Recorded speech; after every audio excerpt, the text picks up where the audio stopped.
अब चैप्टर 4 जो strategic choices का बात करता है, इसमें हम इसको दो पार्ट्स में डिवाइड करके पढ़ते हैं।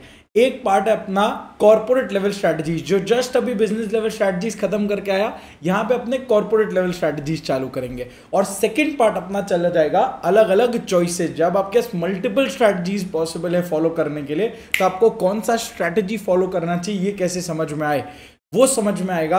ANSOF, ADL, BCG, GE matrix, ये 4 मैट्रिक्स अपने पढ़ेंगे जो अपने को ये सोल्यूशन देगा। तो ये चैप्टर 2 टाइप से डिवाइड किया जाता है। एक अपने पढ़ते हैं कॉर्पोरेट लेवल स्ट्रैटेजीज, जो अपना इधर से चालू होगा कॉर्पोरेट स्ट्रैटेजीज, और सेकंड अपने पढ़ेंगे, सेकंड पार्ट होगा अपना 4 टाइप का अलग अलग मैट्रिक्स, जो अपने ये चैप्टर के एंड की तरफ में पढ़ेंगे। तो ऑल इन ऑल अपने अभी तक यहाँ तक क्या क्या कवर कर चुके हैं। चैप्टर 1 किया इंट्रोडक्शन, उसको चैप्टर 5 का वो स्ट्रैटेजिक मैनेजमेंट मॉडल से लिंक करना, vision mission goals objective chapter 1 में बना लिया। फिर गए हम external environment analysis, internal environment analysis, organisational appraisal chapter 2, chapter 3। फिर अब हम जा रहे हैं generate, analyse and select strategies के तरफ में, स्ट्रैटेजी फॉर्मुलेशन की तरफ में अब हम जा चुके हैं। जस्ट लास्ट चैप्टर के एंड की तरफ में वो बेस और जेनेरिक स्ट्रैटेजीज हमने पढ़ा, विच इज बिजनेस और डिविजनल स्ट्रैटेजीज। यहाँ पे अपने पढ़ रहे हैं अब कॉर्पोरेट लेवल का स्ट्रैटेजी, जो एकदम टॉप मैनेजमेंट ITC के लेवल पे संजीव पुरी और उसके साथी बोर्ड ऑफ डायरेक्टर्स मिल के जो स्ट्रैटेजीज बनाएंगे, यहाँ उसका बात है। यहाँ अपने बात कर रहे हैं कॉर्पोरेट स्ट्रैटेजीज, और इसका मैंने आपको लिंक कराया था PLC से। इंट्रोडक्शन और ग्रोथ के समय में जब आपको यहाँ और ग्रो करना है, इसमें अपने फॉलो करेंगे ग्रोथ स्ट्रैटेजी या एक्सपेंशन स्ट्रैटेजी, सॉरी। उसके बाद अपना यहाँ मेच्योरिटी फेज आ जाएगा। मेच्योरिटी फेज में अपने फॉलो करेंगे स्टेबिलिटी स्ट्रैटेजी, और जहां डिक्लाइन फेज आ जाएगा, अब जैसे डिक्लाइन आ गया अपने पास रिट्रेंचमेंट अपने को फॉलो करना पड़ेगा। रिट्रेंचमेंट में बहुत ऑप्शन आ जाते हैं। एक आता है टर्न अराउंड, जिसमें आप इसको घुमा के ट्राई करो कि ये और ऊपर चले जाए, कुछ तो भी जुगाड़ बैठा के कुछ टर्न अराउंड करो, कुछ चेंजेस करो अपने बिजनेस में।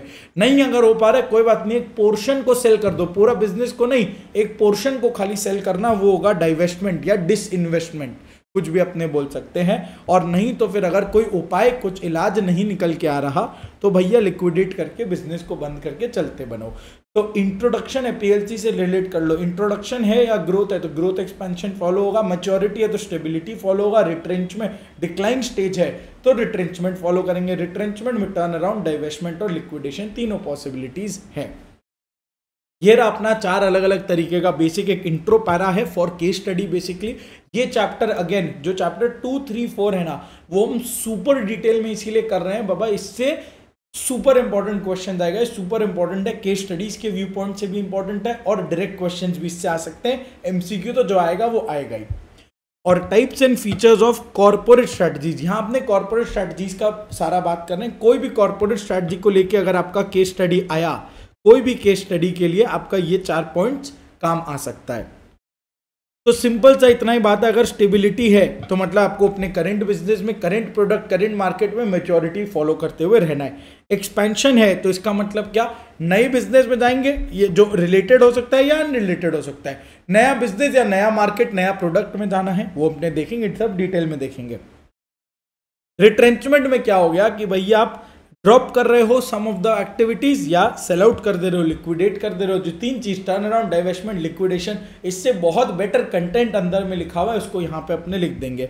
कॉम्बिनेशन क्या हुआ, एक बहुत बड़ी ऑर्गेनाइजेशन जैसे कि कॉन्ग्लोमेरेट, समझो अदानी, टाटा, रिलायंस, ITC, ये लोग कोई एक स्ट्रैटेजी तो नहीं फॉलो कर सकते ना हर समय। हर बिजनेस के लिए बोलेंगे ग्रोथ फॉलो करें, नहीं रे बाबा।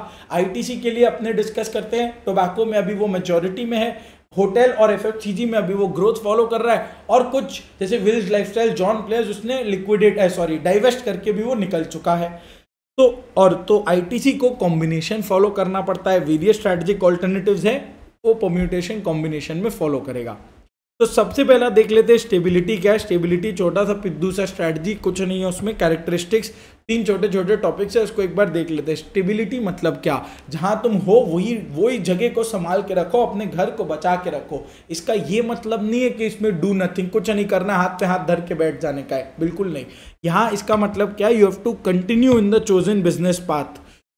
You have to continue in the chosen business path. जो स्ट्रैटेजी तुम फॉलो कर रहे हो, जो तुम्हारा सेल्स लेवल है आज के दिन, जो तुम्हारा प्रॉफिटेबिलिटी है, जो तुम्हारा कैश फ्लोज है, बस तुमको ये कंटिन्यू करते रहना है। ना तुमको कोई बहुत ज़्यादा ग्रो करना है, ना तुमको उसमें ज़्यादा कुछ छेड़छाड़ करना है। जैसा चल रहा है बस वैसा चलने दो। कब फॉलो करें? When will a company follow stability strategy? कब फॉलो करें? दो चीज, जब भैया तुम अपने सेम सिमिलर मार्केट में हो, ज्यादा कुछ नया मार्केट में नहीं जाना है, और जब तुम सेम या सेम सिमिलर प्रोडक्ट्स में हो। देखो इधर एग्जिस्टिंग मार्केट, सिमिलर मार्केट और सिमिलर प्रोडक्ट्स में तुमको डील करना है। ना कोई नया मार्केट चाहिए, ना कोई नया प्रोडक्ट में जाना है। नेक्स्ट, जब तुम मेच्योरिटी फेज में हो, मेच्योरिटी फेज में अभी बताया था पीएलसी में, तो सेम सिमिलर मार्केट या सेम सिमिलर प्रोडक्ट, और मेच्योरिटी फेज में जब अपने हैं तो स्टेबिलिटी फॉलो करेंगे। अब जब स्टेबिलिटी फॉलो कर रहा है, इसका मतलब क्या? जो मार्केट शेयर अपना है वो सफिशिएंट है, जितना है काफी है, सफिशिएंट मार्केट शेयर है, और ज्यादा इसमें ग्रो नहीं करना है। जैसे फॉर एग्जांपल जियो, अब जियो जहां पे है, जितना उसका मार्केट शेयर है लगभग 45% के पास, वही उसका रहने वाला है, उससे ज्यादा कोई ग्रो नहीं करेगा। कुछ एयरटेल के पास जाएंगे, कुछ जियो के पास जाएंगे, बस वही तोड़ मड़ोड़ चलता चला जाएगा। तो सफिशिएंट मार्केट शेयर है, इससे ज्यादा भी नहीं चाहिए, बस इसको जाने भी नहीं देना है, तो इसको रिटेन करके रखना है। रिटेन करने के लिए रिटेन करेंगे इसको, इसका ये मतलब नहीं है कि it is a do nothing strategy. Characteristics क्या है स्टेबिलिटी का? 8 कैरेक्टरिस्टिक्स है, सुपर इंपॉर्टेंट, ध्यान से सुनते हुए चले जाना। स्टेबिलिटी पहले तो मतलब क्या? Same product same market, existing product existing market, नया कुछ नहीं चाहिए अपने को जीवन में। दूसरा, मॉडेस्ट ग्रोथ है, बहुत ज्यादा हाईफाई ग्रोथ नहीं चाहिए अपने को, मॉडेस्ट सिंपल ग्रोथ है, जितना आ रहा है काफी है, उतना ही चाहिए बस। तीसरा, अब जब एग्जिस्टिंग प्रोडक्ट और एग्जिस्टिंग मार्केट है, हम बिजनेस को रीडिफाइन नहीं कर रहे, जो एग्जिस्टिंग अपना स्कोप ऑफ द बिजनेस है बस वही कंटिन्यू करना है। ना कोई नया प्रोडक्ट में जाना है, ना कोई कम करना है प्रोडक्ट को, ना किसी नए मार्केट में जाना है, ना मार्केट को कम करना है। जो एग्जिस्टिंग स्कोप है उसी को कंटिन्यू करना है। अगर आप स्कोप को बड़ा कर रहे हो, नए प्रोडक्ट या नए मार्केट में जा रहे हो, तो वो रीडिफाइन करना हो गया। अगर आप स्कोप को और छोटा कर रहे हो एग्जिस्टिंग से, मतलब कोई प्रोडक्ट को कट कर दिया, कोई मार्केट को कट कर दिया, that means you are reducing redefining your business, और आप अपने स्कोप को कम कर रहे हो। यहाँ पे क्या होता है, स्टेबिलिटी में स्कोप कांस्टेंट है, आप चेंज नहीं करते। ये तीसरा पॉइंट हुआ। चौथा अपने जाते हैं एग्जिस्टिंग जो रिसोर्सेज है काफी है, कॉन्सेंट्रेट कर लो एग्जिस्टिंग रिसोर्सेज पे, नई इन्वेस्टमेंट्स अपने को नहीं चाहिए।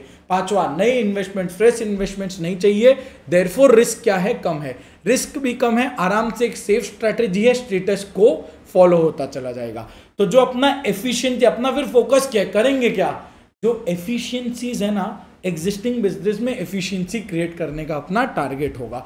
तो कैरेक्टरिस्टिक का 8 पॉइंट, पहला सेम प्रोडक्ट सेम मार्केट में रहना है, मॉडेस्ट ग्रोथ है, रीडिफाइन नहीं करेंगे बिजनेस को। चौथा, एग्जिस्टिंग रिसोर्सेज पे कॉन्सेंट्रेट करेंगे, फ्रेश इन्वेस्टमेंट्स नहीं चाहिए, देयरफॉर रिस्क इज लेस, और वो सेफ स्ट्रैटेजी है, स्टेटस को है। स्टेटस को बोले तो मेंटेन एग्जिस्टिंग स्टेटस, चेंज नहीं करना अपने को।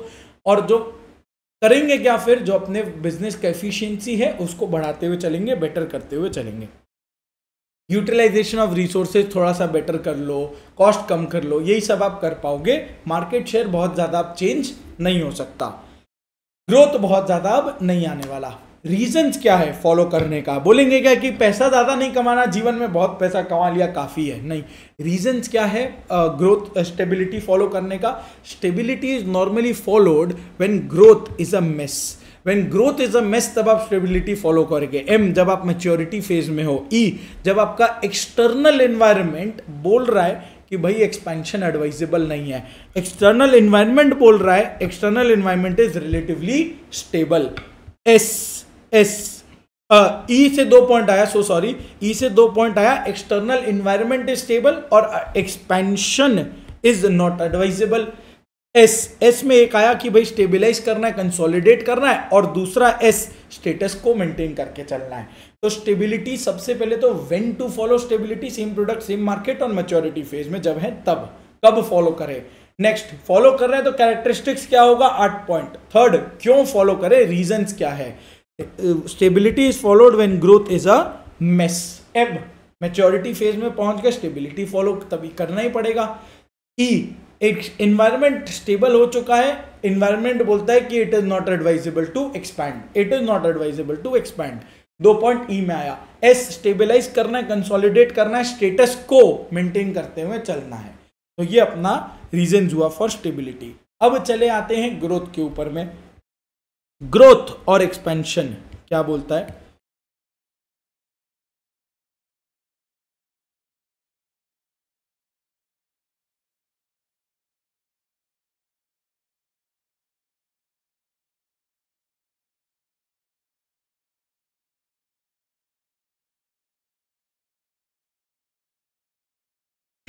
अरे ग्रोथ और एक्सपेंशन क्या बोलता है? ग्रोथ कुछ नहीं है, ग्रोथ मतलब क्या, आपको रीडिफाइन करना है। स्टेबिलिटी में जो हम सेम प्रोडक्ट सेम मार्केट में थे, अब या तो हमको नया प्रोडक्ट बनाना है या नए मार्केट में जाना है या बोथ।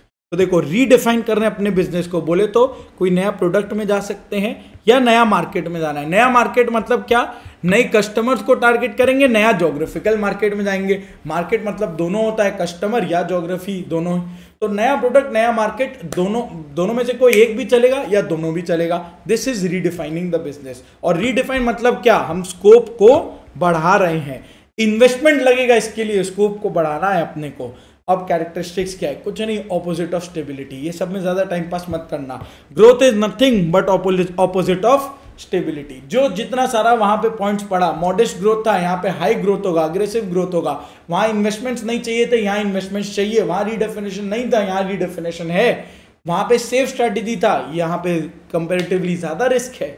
वहां स्टेटस को था, यहाँ स्टेटस को नहीं है। बस यही सारे पॉइंट्स आएंगे और क्या। और लास्ट में एक पॉइंट ये ऐड किया जा सकता है भाई, it is a highly versatile strategy. Highly versatile strategy बोले तो बहुत सारे ऑप्शंस अवेलेबल हैं ग्रोथ के। ग्रो करना आपको, मान लिया बात, बट ग्रोथ कैसे करना है उसके बहुत सारे ऑप्शन यहाँ पे अवेलेबल है। आपको जो ऑप्शन सूटेबल लगे आप वो फॉलो कर लो। तो ये रहा टाइप्स ऑफ ग्रोथ और एक्सपेंशन स्ट्रैटेजी। ग्रोथ और एक्सपेंशन स्ट्रैटेजी का अगर मैं आपसे बात करूं तो सबसे पहले ग्रोथ डिवाइड होता है दो पार्ट में। एक होता है इंटरनल ग्रोथ, दूसरा होता है एक्सटर्नल ग्रोथ। इंटरनल ग्रोथ बोले तो इंटरनल ग्रोथ हुआ जो आप खुद का फैक्ट्री सेटअप कर रहे हो, ग्रो कर रहे हो, नया प्रोडक्ट बिल्ड कर रहे हो, नए मार्केट में जा रहे हो। एक्सटर्नल ग्रोथ क्या हुआ? एक्सटर्नल ग्रोथ हुआ कि कोई और एग्जिस्टिंग कंपनी को खरीद लिया और अपने में मर्ज कर लिया, जो रिलायंस कर रहा है आज के दिन में। एग्जिस्टिंग कंपनी को खरीद लिया, मर्ज कर लिया। बायजूस और आकाश का एग्जाम्पल, कितना सारा हम क्लास में एग्जाम्पल लेते हैं, वो सारा एग्जाम्पल्स। तो इंटरनल ग्रोथ में क्या है बाबा, टाइम कम लगेगा, टाइम ज्यादा लगेगा, कॉस्ट कम लगेगा, राइट। और एक्सटर्नल ग्रोथ में कॉस्ट ज्यादा लगेगा, टाइम कम लगेगा, करेक्ट। तो ये वाला अपना चक्कर है। इंटरनल ग्रोथ का अगर बात करें, अब एक्सटर्नल ग्रोथ बड़ा सिंपल था, इसको यहीं पे निपटा दो। एक्सटर्नल ग्रोथ में दो ही होता है, आपको नए कंपनी का हेल्प चाहिए। कैसे आएगा? या तो M&A करो, नई कंपनी को अक्वायर करो या मर्ज करो उसके साथ, और स्ट्रैटेजिक अलायंस में चले जाओ। तो एक्सटर्नल ग्रोथ तो सिंपल था, दो तरीका हो गया, M&A या स्ट्रैटेजिक अलायंस, बात खत्म। इंटरनल ग्रोथ है मेन मुद्दे का बात। इंटरनल ग्रोथ में आपको चार तरीके से आप बात करते हो। इंटरनल ग्रोथ में चार तरीका, और यही सेम चार तरीका अपना एंसॉफ आ जाता है। यही सेम चार तरीका अपना एंसॉफ मैट्रिक्स से भी कवर करता है। तो इसको अगर कवर कर लिया, एंसॉफ मैट्रिक्स भी यहीं पे डन हो जाएगा।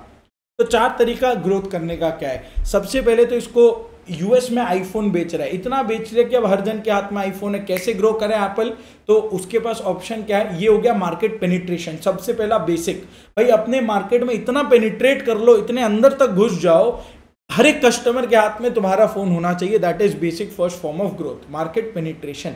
नेक्स्ट, जब तुम मार्केट पेनिट्रेशन कर चुके हो, यानी हर एक जन के हाथ में तुम्हारा फोन है, अब तुमको क्या करना है? अब तुम अब उन्हीं कस्टमर्स को अपना नया प्रोडक्ट बना के दे दो। आईफोन के जगह आईपैड उनको दे दिया। आईफोन तो यूज कर ही रहे थे, ट्रस्ट है, अब आईपैड भी यूज कर लेंगे। प्रोडक्ट डेवलपमेंट, तो सबसे पहले मार्केट पेनिट्रेशन तो था ही, अब उन्हीं मार्केट को नया प्रोडक्ट बना के दे दिया। एग्जांपल राइट साइड में पढ़ना, यूएस में आईफोन बनाया और आईफोन को बेचा, जितना हद तक डिस्काउंट वगैरह के थ्रू डिस्काउंट प्रोडक्ट को थोड़ा बहुत चेंज किया, फाइन ट्यून किया। 12 से 13, 13 से 14, 14 से 15, 15 से 16 ला के बेचे जा रहे हैं यूएस के अंदर में आईफोन। फिर अब जब मार्केट सैचुरेट हो गया, लगा ग्रो करना है, तो नया प्रोडक्ट बनाया या नए मार्केट में गए। जब नया प्रोडक्ट बनाया तो iPad, MacBook, AirPods, Apple watch सब कुछ बेच दिया यूएस में। प्रोडक्ट चेंज हुआ, मार्केट वही है, यूएस ही है अभी भी, बट यहां रिलेटेड प्रोडक्ट्स बना रहे हैं, याद रखना। बट यहां पे रिलेटेड प्रोडक्ट्स बना रहे हैं और एकदम जो करंट कस्टमर्स को बेचे जाते हैं। यहां मार्केट बिल्कुल चेंज नहीं हो रहा, वही सेम कस्टमर एप्पल का आईफोन यूज कर रहा है और वही सेम कस्टमर एप्पल का आईपैड यूज कर रहा है। सिंपल हिसाब किताब यही बात बोलता है। एप्पल का आईपैड है, एप्पल का आईफोन है, सिंपल हिसाब किताब यही बात बोल रहा है। तब हो रहा है प्रोडक्ट डेवलपमेंट, यहां कोई मार्केट चेंज नहीं होता। थर्ड अपना ऑप्शन आ गया, मार्केट तुम चेंज कर लो। अगर मार्केट चेंज कैसे हुआ, जब तुम आईफोन यूएस के बजाय अब तुम इंडिया में ले आए बेचने के लिए, तो तुम्हारा मार्केट बदल गया, बट प्रोडक्ट सेम ही है। तो ये हो गया अपना मार्केट पेनिट्रेशन क्या, existing product in the existing market. Product development क्या है, प्रोडक्ट न्यू, अब नाम से प्रोडक्ट डेवलपमेंट, नया product in the existing market. Market development क्या, नाम से मार्केट को चेंज किया, तो न्यू मार्केट बट प्रोडक्ट अपना एग्जिस्टिंग है। करेक्ट है, करेक्ट है। तो ये तीन तरीका हुआ। और चौथा तरीका क्या है, जब तुमको न्यू प्रोडक्ट में भी जाना है और न्यू मार्केट भी क्रिएट करना है, तो ये अपना हो गया डाइवर्सिफिकेशन। ये अपना हो गया डाइवर्सिफिकेशन। तो ब्रॉडली दो तरीके के स्ट्रैटेजीज होते हैं ग्रोथ में, इंटरनल ग्रोथ का बात कर रहे हैं हम लोग। एक होता है इंटेंसिफिकेशन, मतलब तुम अपने एग्जिस्टिंग प्रोडक्ट या एग्जिस्टिंग मार्केट को और ज्यादा इंटेंसिफाई कर रहे हो। Market penetration, existing product existing market. Market development, new market existing product. और प्रोडक्ट डेवलपमेंट, एग्जिस्टिंग मार्केट में नया प्रोडक्ट ला दिया। करेक्ट। मार्केट डेवलपमेंट क्या हुआ, एग्जिस्टिंग प्रोडक्ट को नए मार्केट में ले गए। तो ये रहा अपना इंटेंसिफिकेशन डन। सेकंड क्या है, डाइवर्सिफिकेशन क्या हुआ, डाइवर्सिफिकेशन हो गया बाबा new product and new market. यहां दोनों ही नए हो रहे हैं, मार्केट भी चेंज हो रहा है क्योंकि तुम नई मार्केट में जा रहे हो, नए टाइप के कस्टमर्स को केटर कर रहे हो, और तुम्हारा प्रोडक्ट भी बदल रहा है, एक नया प्रोडक्ट तुम लेकर आ रहे हो। अब रहा बात डाइवर्सिफिकेशन, तुम्हारे इस चैप्टर का सबसे इंपॉर्टेंट पार्ट है ये डाइवर्सिफिकेशन वाला कहानी। ये डाइवर्सिफिकेशन को समझ गया तो तुम्हारा पूरा ये कहानी डन हो जाएगा। इधर आ जाओ, डाइवर्सिफिकेशन को समझते हैं। देखो, diversification is another strategy. Diversification का खास बात क्या है, डाइवर्सिफिकेशन में प्रोडक्ट तो चेंज हो ही रहा है, प्रोडक्ट तो चेंज हो ही रहा है, और यहाँ पे मार्केट भी चेंज हो रहा है, मार्केट भी चेंज हो रहा है। अब मार्केट में हो सकता है कस्टमर, मार्केट में हो सकता है ज्योग्राफी, कुछ भी चेंज हो रहा, कोई दिक्कत नहीं है, दोनों में दोनों ही मार्केट होते हैं। प्रोडक्ट जो है ना, प्रोडक्ट में हो सकता है रिलेटेड, अरे यार, प्रोडक्ट में हो सकता है वो रिलेटेड प्रोडक्ट चेंज हो या अनरिलेटेड प्रोडक्ट चेंज हो। इसीलिए हम बोलते हैं डाइवर्सिफिकेशन जो है, डाइवर्सिफिकेशन इज रिलेटेड और diversification is unrelated. Related diversification जो है हम उसको बोलते हैं कॉन्सेंट्रिक डाइवर्सिफिकेशन, और अनरिलेटेड को हम बोलते हैं conglomerate diversification. Conglomerate diversification. Concentric को फिर से दो पार्ट में डिवाइड कर दिया, वर्टिकल और हॉरिजॉन्टल। और कॉन्ग्लोमरेट के अंदर और दो पार्ट्स आ जाते हैं, वर्टिकल और हॉरिजॉन्टल।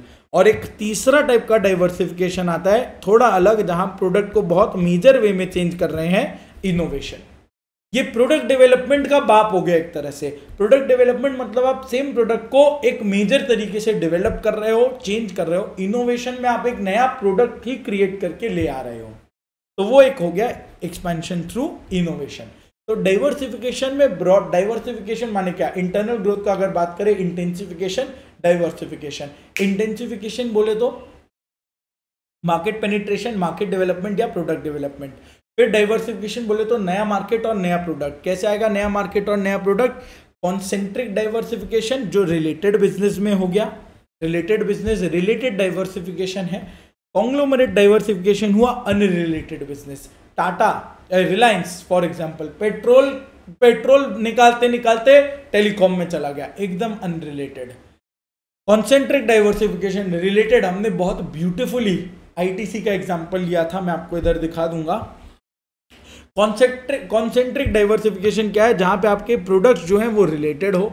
रिलेटेड प्रोडक्ट्स हैं, कैसे रिलेटेड है भाई, या तो प्रोसेस सेम होगा, प्रोडक्शन प्रोसेस सेम होगा, टेक्नोलॉजी सेम होगी, या फिर आपका मार्केटिंग का तरीका सेम होगा। Similar process, similar technology, similar marketing, तीनों में से अगर कुछ भी सिमिलैरिटी आ गया ना, तो फिर आपका रिलेटेड डाइवर्सिफिकेशन हो जाएगा। प्रोसेस बोले तो प्रोडक्शन का तरीका सेम होगा, जैसे 4 व्हीलर 2 व्हीलर के केस में। टेक्नोलॉजी बोले तो आईपैड, आईफोन सिमिलर हो गए, सिमिलर टेक्नोलॉजीज है, बस स्क्रीन साइज ऊपर नीचे है। मार्केटिंग बोले तो डिस्ट्रीब्यूशन चैनल, मार्केट में ले जाने का तरीका सिमिलर है। सनफिश बिस्किट जाए या आईटीसी का सिगरेट जाए, या सनफिश बिस्किट जाए, दोनों का सिमिलर तरीका हो गया। तो प्रोडक्ट, टेक्नोलॉजी या मार्केटिंग, प्रोडक्ट टेक्नोलॉजी या मार्केटिंग, पीटीएम या एमटीपी बोल लेते हैं, एमटीपी, सिमिलर एमटीपी होना चाहिए, बस सिमिलर बात है, सिंपल। और यहाँ बेनिफिट क्या आता है, सिनर्जी का। आप काम वैसे भी कर ही रहे थे, without adding an extra cost आप रिलेटेड काम और कर पा रहे हो, तो उससे एक्स्ट्रा फायदा होने लग जाएगा आपको। अब ये दो तरीके का है, वर्टिकल इंटीग्रेशन और हॉरिजॉन्टल इंटीग्रेशन। ऐसा अपने डायग्राम बना सकते हैं। मैन्युफैक्चरर हो आप, इसका अपने एग्जांपल पढ़े थे, आपको याद होगा, आईटीसी का एग्जांपल था, बुक के शुरुआत में अपने लिखे थे इसको, ये रहा। आईटीसी अपना मैन्युफैक्चरर है, टोबैको का मैन्युफैक्चरर है। अब टोबैको मैन्युफैक्चर करते करते सबसे पहले तो ये बोलेगा एग्जिस्टिंग लोग मेरा सिगरेट खरीदे, मार्केट पेनिट्रेशन, नया टाइप का सिगरेट्स बना के उनको बेचे, प्रोडक्ट डेवलपमेंट, एग्जिस्टिंग लोग को ही बेचा, अलग अलग टाइप के सिगरेट के फ्लेवर्स बेचे, this is product development. Third अपने चले गए, यही आईटीसी के सिगरेट को कलकत्ता से अपने को बाहर लेके जाना है, वेस्ट के मार्केट में लेके जाना है, वो हो गया अपना मार्केट डेवलपमेंट। अब बोला कि प्रोडक्ट और मार्केट दोनों चेंज करना है, कैसे जाएंगे, तो मैन्युफैक्चरर था पहले, वो अपने सप्लायर के बिजनेस में गया और कंजम्पशन के बिजनेस में, डिस्ट्रीब्यूशन के बिजनेस में गया। मैन्युफैक्चर जब सप्लायर के बिजनेस में गया तो कैसे, रॉ मटेरियल तीनों चीज खरीदा, टोबैको के लिए वो अपना फार्मर नेटवर्क, सिगरेट पेपर के लिए अपना पेपर डिवीजन और फिल्टर रॉड के लिए आईटीसी फिल्ट्रोना, ये अपना वो रॉ मटेरियल्स, खुद का रॉ मटेरियल्स प्रोक्योरमेंट का एक जरिया क्रिएट कर लिया। सो आईटीसी मैन्युफैक्चरर था, it entered into the business of its input providers, वो अपने इनपुट प्रोवाइडर्स के बिजनेस में एंटर कर गया। इससे उसको फायदा क्या है, बैकवर्ड चला गया into business of input providers. इससे उसको फायदा क्या हुआ, इससे उसको फायदा हुआ तीन। उसका सबसे पहले तो उसका कॉस्ट कम हुआ, कॉस्ट कम होने के कारण क्या हुआ, प्रॉफिट मार्जिन बढ़ गया, प्रॉफिट मार्जिन बढ़ा and eight the same time उसके रॉ मटेरियल्स के ऊपर में कंट्रोल एस्टैब्लिश हो गया। कॉस्ट कम हुआ जिस वजह से प्रॉफिट मार्जिन बढ़ा एंड कंट्रोल बेटर आ गया। अब आईटीसी का मन उधर भी नहीं बढ़ा, आईटीसी बोला कि अब हमको डिस्ट्रीब्यूशन के बिजनेस में भी जाना है, तो आईटीसी ने अपना टीएनएमडी डिपार्टमेंट सेट किया, खुद का डिस्ट्रीब्यूशन चेन सेट किया। अब आईटीसी डायरेक्टली पान दुकान को बेचता है, वो अलग कोई होलसेलर्स को नहीं बेचता है। आईटीसी ने ही अपना होलसेल डिपार्टमेंट सेट कर रखा है, टीएनएमडी बोल के। क्लास में बहुत डिटेल्ड एग्जांपल अपने ले लेते हैं इसका। तो ये बैकवर्ड हो गया, ये फॉरवर्ड हो गया। इसको हम बोलते हैं रिलेटेड है ना एग्जिस्टिंग बिजनेस में, हाँ रिलेटेड है। अब अगर मान लो आईटीसी टोबैको बनाते बनाते वो निकोटीन फ्री च्युइंगम बना दे, वो भी तो रिलेटेड ही हो गया, प्रोडक्ट से रिलेटेड हो गया कहीं ना कहीं। ये निकोटीन है, यहाँ निकोटीन फ्री च्युइंगम बना रहा है, तो ये हो गया कॉन्सेंट्रिक। यही कॉन्सेंट्रिक का दो और ब्रेकअप आ जाता है, बैकवर्ड और फॉरवर्ड। सिंपल है, रिलेटेड डाइवर्सिफिकेशन रहा है यहाँ पे सारा। कैसे रिलेटेड है, या तो प्रोसेस से रिलेटेड है, टेक्नोलॉजी से रिलेटेड है, या मार्केटिंग से रिलेटेड है, एमटीपी। क्लियर है। अब आईटीसी बोला कि हमको मालबोरो को अक्वायर करना है, आईटीसी बोला कि हमको पॉसिबल नहीं है, हाइपोथेटिकल है। आईटीसी बोला कि हमको मालबोरो को अक्वायर करना है, हॉरिजॉन्टल इंटीग्रेशन। और आईटीसी फिर बोला कि एकदम से अलग ही कुछ बिजनेस करेंगे, होटल चेन क्रिएट करेंगे। कोई लिंक नहीं है सिगरेट और होटल्स के बीच में, बस बोला कि बस मन है तो क्रिएट करना है, ब्रांड बिल्ड करना है। तो ये आ गया कॉन्ग्लोमरेट डाइवर्सिफिकेशन।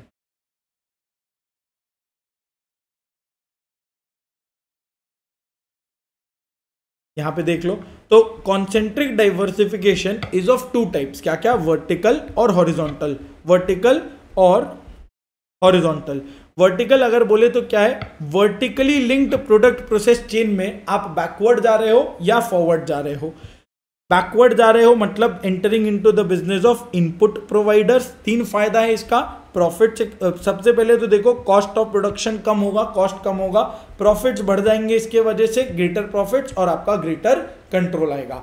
नेक्स्ट आप जा रहे हो फॉरवर्ड इंटीग्रेशन बोले तो you move forward in the value chain, और आप क्या बन रहे हो, आप अपने ही बिजनेस के प्रोडक्ट्स को यूज कर रहे हो, you are becoming a user of your own products, मतलब डिस्ट्रीब्यूशन चैनल के बिजनेस में जा रहे हो। जैसे एग्जाम्पल बुक में भी बहुत अच्छा एग्जाम्पल लिखा है, अ कॉफी बीन मैन्युफैक्चरर, जैसे स्टारबक्स तुम समझो अपना ही कैफे चालू कर ले, तो स्टारबक्स तो कॉफी बीन बना रहा है, कॉफी बीन वो खुद का अपना मैन्युफैक्चरिंग कर रहा है और कैफे भी चालू कर लिया।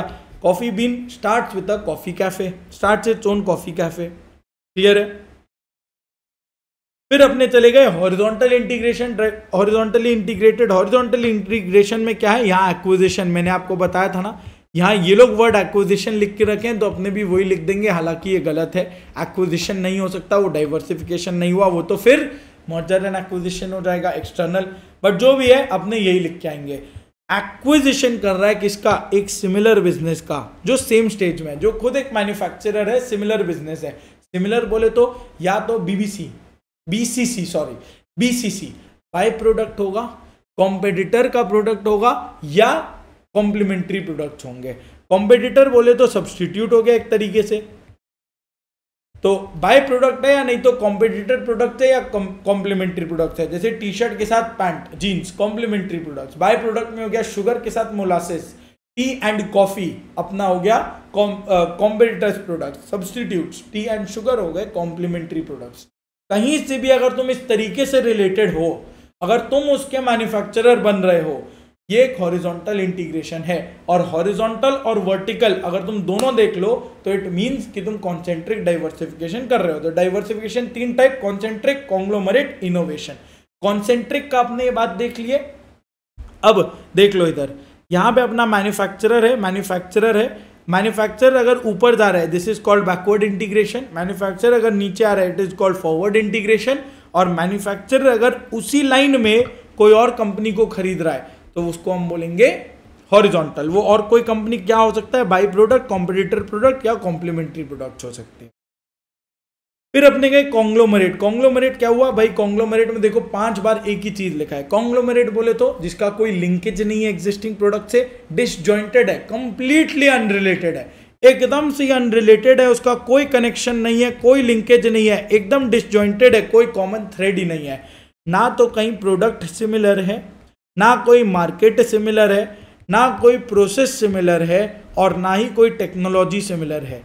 जो चीज कॉन्ग्लोमरेट में सिमिलर था, एमटीपी, प्रोडक्ट, मार्केट, टेक्नोलॉजी, वो सब कुछ यहां पे एकदम अलग है, एकदम अनरिलेटेड चलता है। जैसे एक सीमेंट मैन्युफैक्चरर रबड़ प्रोडक्ट्स में चले जाए, अरे भाई ये कैसे हो गया, सीमेंट वाला रबड़ में कैसे जा सकता है, एकदम अनरिलेटेड चीज है। क्लियर है यहाँ पे, पक्का डन है। फिर अपने चलते हैं लास्ट वाला, इनोवेशन। तो अभी अपने कर लिए डाइवर्सिफिकेशन में कॉन्सेंट्रेटेड और कॉन्ग्लोमरेट। इसका बहुत सारे एग्जांपल्स अपने क्लास में ऑलरेडी देख लिए थे, आईटीसी में होटल और सिगरेट, रिलायंस में जियो और टोबैको, बहुत सारा ऐसा एग्जांपल्स चला देंगे। टाटा का तुम देख लो, सब कुछ ही है, टाटा गाड़ी बना रहे और टाटा सॉल्ट बना रहे, कोई रिलेशन है क्या, बिल्कुल भी नहीं ना। फिर आ जाओ इनोवेशन। इनोवेशन अगर बात करें, इनोवेशन मतलब क्या, आप अपने एग्जिस्टिंग प्रोडक्ट को बहुत मेजर वे में अपग्रेड कर रहे हो, बहुत मेजर वे में अपग्रेड कर रहे हो। देखो अगर माइनर कुछ अपग्रेडेशन है ना, माइनर अपग्रेडेशन है जो तुम्हारे कोई और नए मार्केट को पसंद नहीं आएगा, तुम्हारे एग्जिस्टिंग मार्केट को ही पसंद आ जाएगा, वो हो जाएगा प्रोडक्ट डेवलपमेंट। वहां मार्केट चेंज नहीं हो रहा ना, सिर्फ प्रोडक्ट चेंज हो रहा है। यहां पे क्या हो रहा है, जब तुम एग्जिस्टिंग प्रोडक्ट को ऐसा अपग्रेड कर रहे हो जिसके वजह से और नए कस्टमर्स तुम्हारे प्रोडक्ट की तरफ अट्रैक्ट हो गए, तुम प्रोडक्ट या प्रोसेस को बहुत मेजर वे में अपग्रेड कर दिया तुमने, जिसके वजह से और नए कस्टमर्स अट्रैक्ट हुए, एंड ऑब्वियसली तो उसको हम लोग क्या बोलेंगे, इनोवेशन। उसको हम लोग बोलेंगे इनोवेशन। इसका फायदा क्या होता है इनोवेशन का, इनोवेशन से तुम्हारा मार्केट शेयर बढ़ सकता है, रेवेन्यू, प्रॉफिटेबिलिटी बढ़ सकता है, एंड सबसे ज्यादा कस्टमर सेटिस्फैक्शन बढ़ेगा, सबसे ज्यादा कस्टमर सेटिस्फैक्शन बढ़ेगा।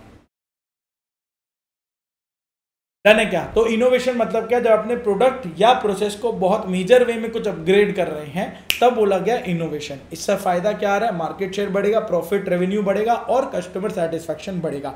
ऑब्वियसली इसका डिसएडवांटेज क्या आ रहा है, डिसएडवांटेज आ रहा है बाबा ये अननेसेसरी एक्सपेंस ऐड कर देगा तुम्हारे लिए, अननेसेसरी एक्सपेंस ऐड कर देगा। But at the same time benefits of innovation क्या है, बेनिफिट्स ऑफ इनोवेशन जो तुमको लॉन्ग टर्म में फायदा दे सकता है। 3 बेनिफिट्स हैं इसके। सबसे पहला, ये तुमको कॉम्प्लेक्स प्रॉब्लम सॉल्व करने में हेल्प किया है, टू सॉल्व कॉम्प्लेक्स प्रॉब्लम। जैसे आज के दिन ईवी, वो तुम्हारा पेट्रोल डीजल वाला जो फॉसिल फ्यूल्स वाला प्रॉब्लम है, वो प्रॉब्लम को सॉल्व किया, पोल्यूशन के प्रॉब्लम को सॉल्व कर रहा है EVs. It help to solve complex problems. एक इनोवेटेड प्रोडक्ट आया ईवी, दूसरा, प्रोडक्टिविटी इंक्रीज करवा सकता है, वो प्रोडक्टिविटी इंक्रीज कर सकता है अगर ऑटोमेशन कर लो। जैसे इस केस में ये मैराथन रिवीजन तुम्हारे लिए यहाँ पे सामने इस तरीके से अगर हम लोग टेक्नोलॉजी यहाँ पे यूज कर रहे हैं तो ये तुम्हारे लिए प्रोडक्टिविटी ऐड कर रहा है। तुम एट द सेम टाइम देख भी पा रहे हो, सुन भी पा रहे हो, फॉलो भी कर पा रहे हो, सब कुछ कर पा रहे हो, तो it increases productivity. Excel sheet, calculator, it aids to your productivity.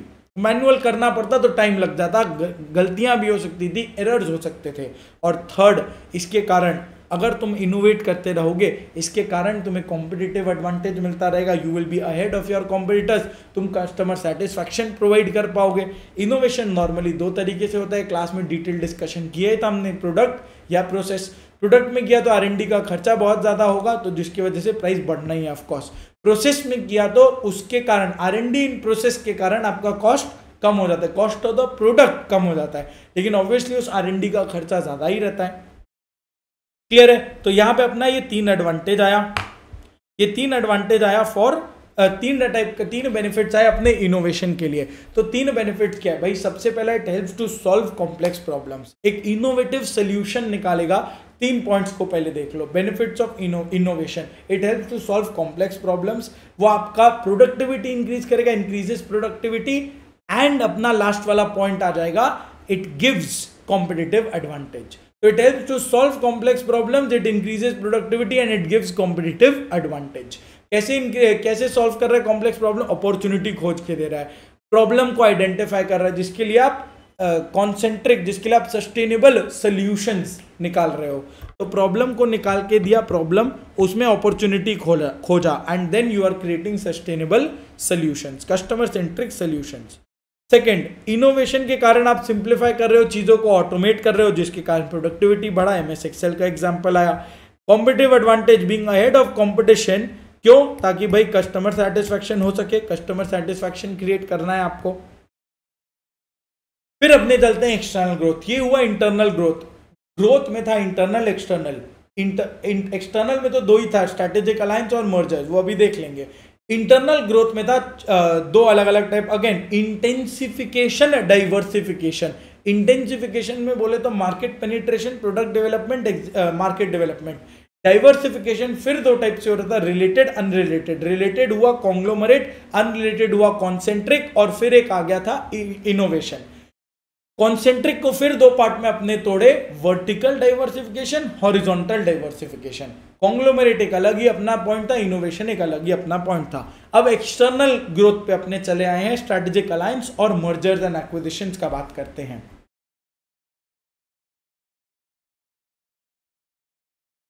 External growth में अपना 2 पार्ट्स आ जाता है, एक स्ट्रेटेजिक अलायंस का और दूसरा मर्जर्स एंड एक्विजिशंस का। अगर मर्जर्स एंड एक्विजिशंस का अपने बात करें तो 2 ही सिंपल से टॉपिक्स है इसमें।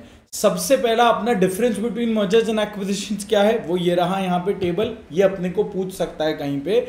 और दूसरा, types of mergers and acquisition. ये टाइप्स ऑफ मर्जर्स बोला है, बट इसमें अपने टाइप्स ऑफ एक्विजिशंस भी कवर कर लेते हैं, सिमिलर ही टॉपिक्स। और ये types of acquisitions and mergers कुछ अलग नहीं है, जो हमने डिफरेंशिएशन में, डाइवर्सिफिकेशन में पढ़ा है, वो सेम टू सेम ही यहाँ पे। अभी मैं 5 मिनट में ये टॉपिक आपको रैप करा देता हूँ, सुनो, बस सुनते हुए चलना एकदम ध्यान से।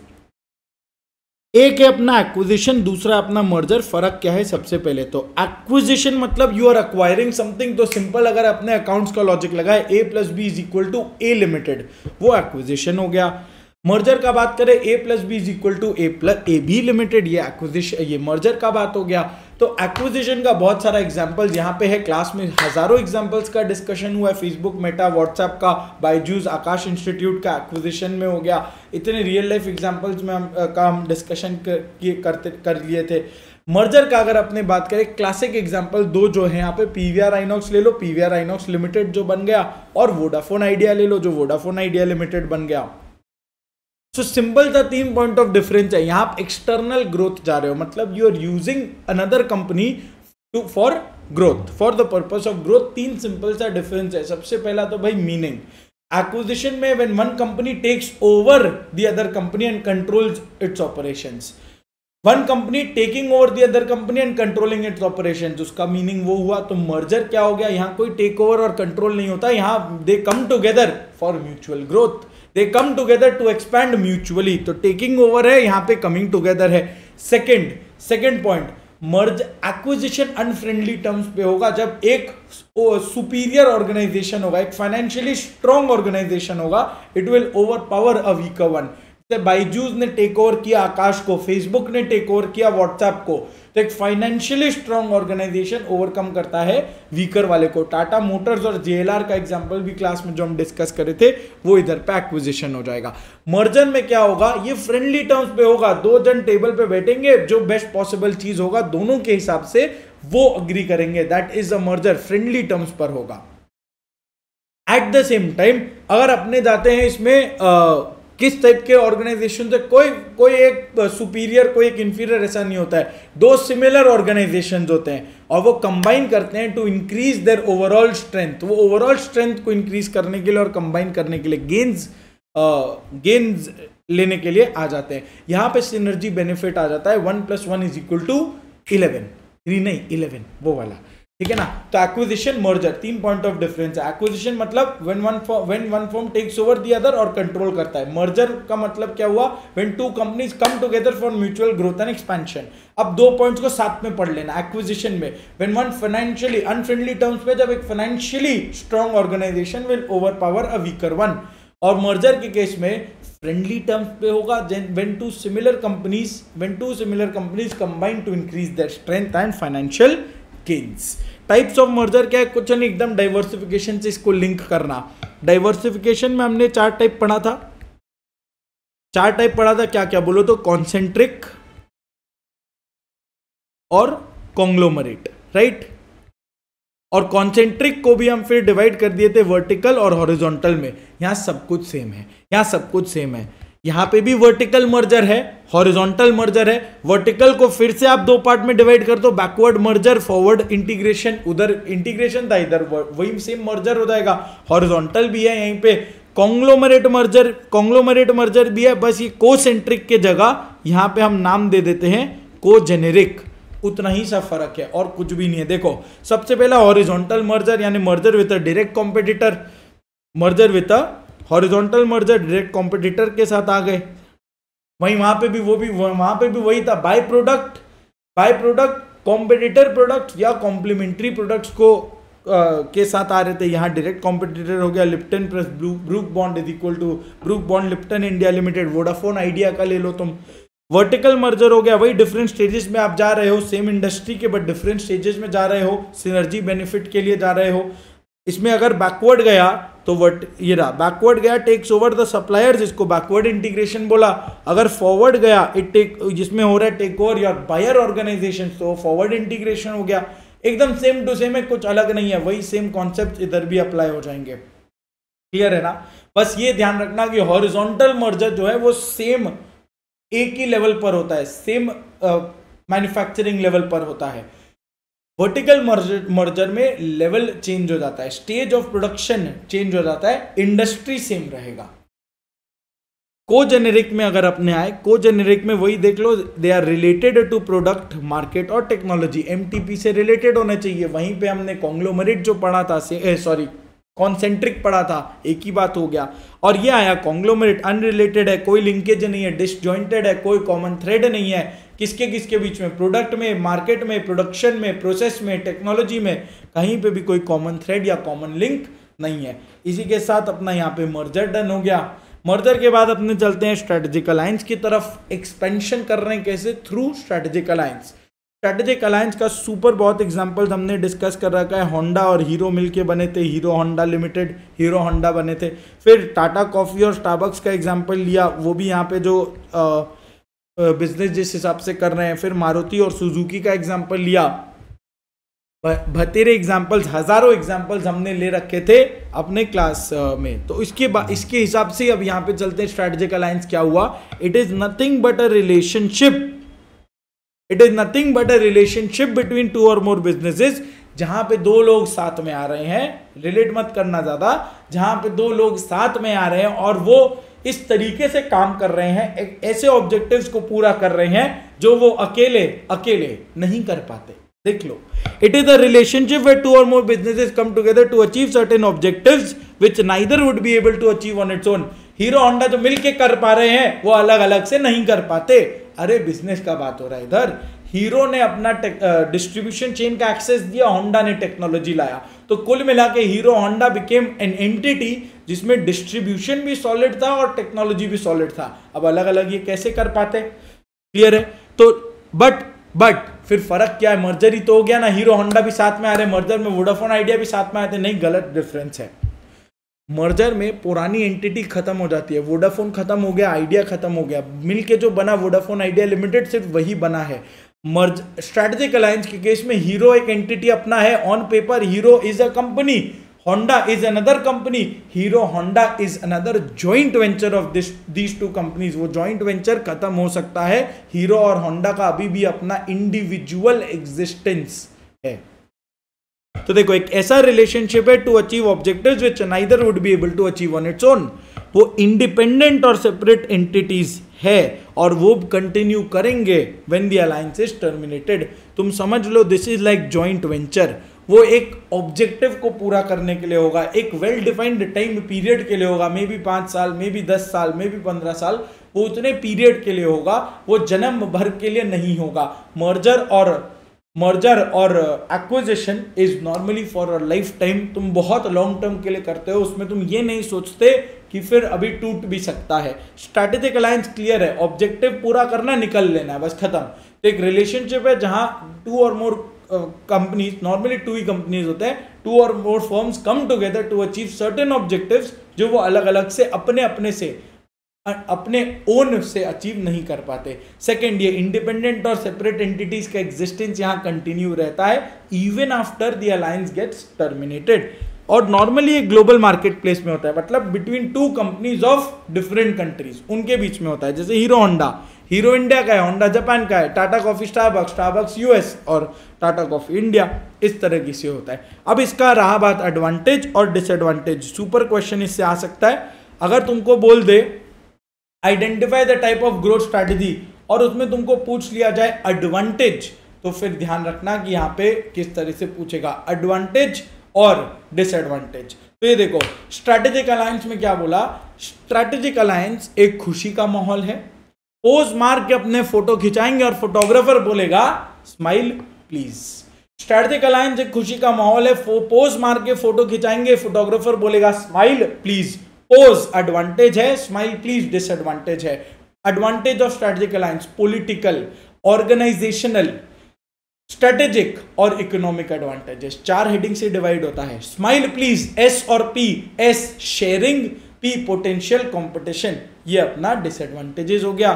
तो पोज मार के, स्ट्रैटेजिक अलायंस एक खुशी का माहौल है, पोज मार के फोटो खिंचाएंगे और फोटोग्राफर बोलेगा स्माइल प्लीज। पोज में देख लो, पॉलिटिकल कब है, लोकल फॉरेन बिजनेस को बाहर के मार्केट में एंट्री चाहिए, हीरो होंडा वो वाला example, Tata coffee Starbucks, local business को फॉरेन मार्केट में एंट्री चाहिए, बिना पॉलिटिकल इंटरफेरेंस के चाहिए, तो बोलेगा हाँ चल ठीक है, ओके। ऑर्गेनाइजेशनल, जब 2 बिजनेसेस बेनिफिट्स शेयर करने के लिए आते हैं, जैसे हीरो होंडा, हीरो का डिस्ट्रीब्यूशन चेन, होंडा का टेक्नोलॉजी, तो नॉर्मली वो कुछ तो भी स्किल्स और कैपेबिलिटीज शेयर कर रहे होते हैं आपस में। एस स्ट्रेटेजिक रीजंस, यहां पे कोऑपरेट करना इंस्टेड ऑफ कंपटीशन। ये हो गया, तुम समझ लो पीवीआर, आइनॉक्स और कोका कोला, वो कोका कोला बोलेगा आइनॉक्स में सिर्फ कोका कोला चल रहा है, या फिर लाइक पीवीआर आइनॉक्स तो मर्जर हो गया, वैसे ही कुछ स्ट्रैटेजिक अलायंस समझ लो कि पूरे लंबा समय के लिए नहीं है, हाँ एक टेम्पररी कॉन्ट्रैक्ट है कि 10 साल तक हम कॉम्पीट नहीं करेंगे, कोऑपरेट करेंगे, मिल के बिजनेस करते हैं। ई इकोनॉमिक रीजन, यहां पे अपने को कॉस्ट ऑफ प्रोडक्शन कम करना है, कॉस्ट ऑफ प्रोडक्शन कम करने का यहाँ पे बात किया था। और कॉन्ट्रैक्ट मैन्युफैक्चरिंग का इसमें एग्जांपल देना, बोल्ट नॉइस सबका सेम मैन्युफैक्चरर है, एडविन मिल्स वाला एग्जांपल जो लिया था। तो इकोनॉमीज ऑफ स्केल लेकर आना है और कॉस्ट ऑफ प्रोडक्शन कम करना है। डिसएडवांटेजेस, शेयरिंग और पोटेंशियल कंपटीशन, आप जिसके साथ अपना ट्रेड सीक्रेट्स शेयर कर रहे हो, वो जिसके साथ अपना रिसोर्स और प्रॉफिट शेयर कर रहे हो, नॉलेज एंड स्किल्स शेयर कर रहे हो, बाबा साथ में आप ट्रेड सीक्रेट्स भी शेयर कर रहे हो, और जिसके साथ आप ट्रेड सीक्रेट शेयर कर रहे हो वो कोई नहीं बल्कि आपका एक पोटेंशियल कॉम्पिटिटर है। एंड एलाई ओपोनेंट बन जाएगा जब तुम्हारा अलायंस टर्मिनेट हो जाए। And ally becomes an opponent once your alliance is terminated. Last part of growth strategy अपना आ गया स्ट्रेटेजिक एग्जिट्स, जो कुछ नहीं रिट्रेंचमेंट का बात करेगा। Stability done, growth done, stability maturity में आया था, इंट्रोडक्शन और ग्रोथ के फेज में ग्रोथ या एक्सपेंशन प्लान आया। ग्रोथ में हमने क्या क्या पढ़ा, सबसे पहले देखा कैरेक्टरिस्टिक जो कुछ नहीं ऑपोजिट ऑफ स्टेबिलिटी है। फिर हम देखे types of growth, internal external, external strategic alliance, merger acquisition. Internal growth में हम देखा सबसे हम लोग देखे सबसे पहले इंटेंसिफिकेशन और डाइवर्सिफिकेशन। इंटेंसिफिकेशन में क्या क्या बोला, market penetration, product development, market development, और फिर डाइवर्सिफिकेशन आ गया। डाइवर्सिफिकेशन में फिर देखा कि 3 टाइप का होता है, कॉन्ग्लोमरेट, कॉन्सेंट्रिक, इनोवेशन। ये अपना ऑल इन ऑल ग्रोथ था। अब नेक्स्ट अपने चलते हैं, सिंपल सा टॉपिक है again retrenchment, yet very important. इस टॉपिक का चैप्टर 2, 3, 4 सुपर इंपॉर्टेंट चैप्टर्स है। आ जाओ अब रिट्रेंचमेंट में। रिट्रेंचमेंट में क्या हो रहा है, रिट्रेंच करने का मतलब कम करना। आप अपने स्कोप को कम कर रहे हो। स्टेबिलिटी में स्कोप सेम रखा था, same product same market. Growth में स्कोप को रीडिफाइन कर रहे थे, स्कोप को ब्रॉडन कर रहे थे। कैसे, या तो नया प्रोडक्ट में गया, नया मार्केट में गया, दोनों में गया। यहां पे आप स्कोप को कम कर रहे हो। कैसे कम कर रहे हो, कोई एक बिजनेस को चेंज कर रहे हो, कोई प्रोडक्ट को बंद कर रहे हो, कोई नए मार्केट को बंद कर रहे हो, करेक्ट। लेकिन सबसे पहले इसमें क्या करना है, ऑब्वियसली यहां पे रिड्यूस कर दिया, अपने स्कोप को रीडिफाइन कर दिया, फाइन, वेरी गुड। लेकिन रिट्रेंचमेंट का भी यहां पे 3 तरीका है। रिट्रेंचमेंट कब होता है भैया, जब तुमको लॉस हो रहा है, कुछ तो भी नेगेटिव हो रहा है तुम्हारे बिजनेस में, your business is not growing very well, वो बहुत अच्छा टाइम से नहीं गुजर रहा, एक बुरे वक्त से गुजर रहा है, ऐसा तुमको हिंट रहेगा केस स्टडी में, लॉसेस हो रहे हैं। तो फिर तुमको फर्स्ट अप्रोच क्या है, ये केस स्टडी के लिए फर्स्ट अप्रोच क्या है, टर्न अराउंड सजेस्ट करना है। टर्न अराउंड बोले तो लॉस मेकिंग बिजनेस को ट्राई करके रिवाइव करेंगे, प्रॉफिटेबल बनाएंगे। जो अपना IRCTC इंडियन रेलवेज वाला एग्जांपल है, जोमैटो का एग्जांपल जो हमने क्लास में डिस्कस किया था पूरा, सारे गामा वगैरह ये वाला उसमें आ गया। नेक्स्ट अपने आए, अगर रिवाइवल हो गया तब तो चलो वेरी गुड बात है, बहुत बढ़िया चीज है। अगर रिवाइवल नहीं हो पाया तो अपने चले जाएंगे डाइवेस्टमेंट की तरफ। अब डाइवेस्टमेंट कैसे होगा, डाइवेस्टमेंट होगा जब तुम एक पोर्शन ऑफ द बिजनेस को सेल करोगे। एक पोर्शन ऑफ द बिजनेस को सेल किया तो वो डाइवेस्टमेंट हुआ। Third, portion of the business normally हम कब सेल करते हैं, जब रिवाइवल, टर्न अराउंड ट्राई किया बट वो पूरा सक्सेसफुल नहीं हो पाया। ट्राई तो किए अपने रिवाइव करने का बट वो पूरी तरीके से सक्सेसफुल नहीं हो पाया, तो चलो ठीक है, एक पोर्शन को सेल ऑफ कर देंगे, वो डाइवेस्ट करके उसको हटा देंगे। जैसा कि फोर्ड मोटर ने किया था JLR के साथ। फोर्ड JLR उसको नहीं संभाल पाया, ट्राई किया रिवाइव करे, नहीं हुआ तो टाटा को बेच के चला गया।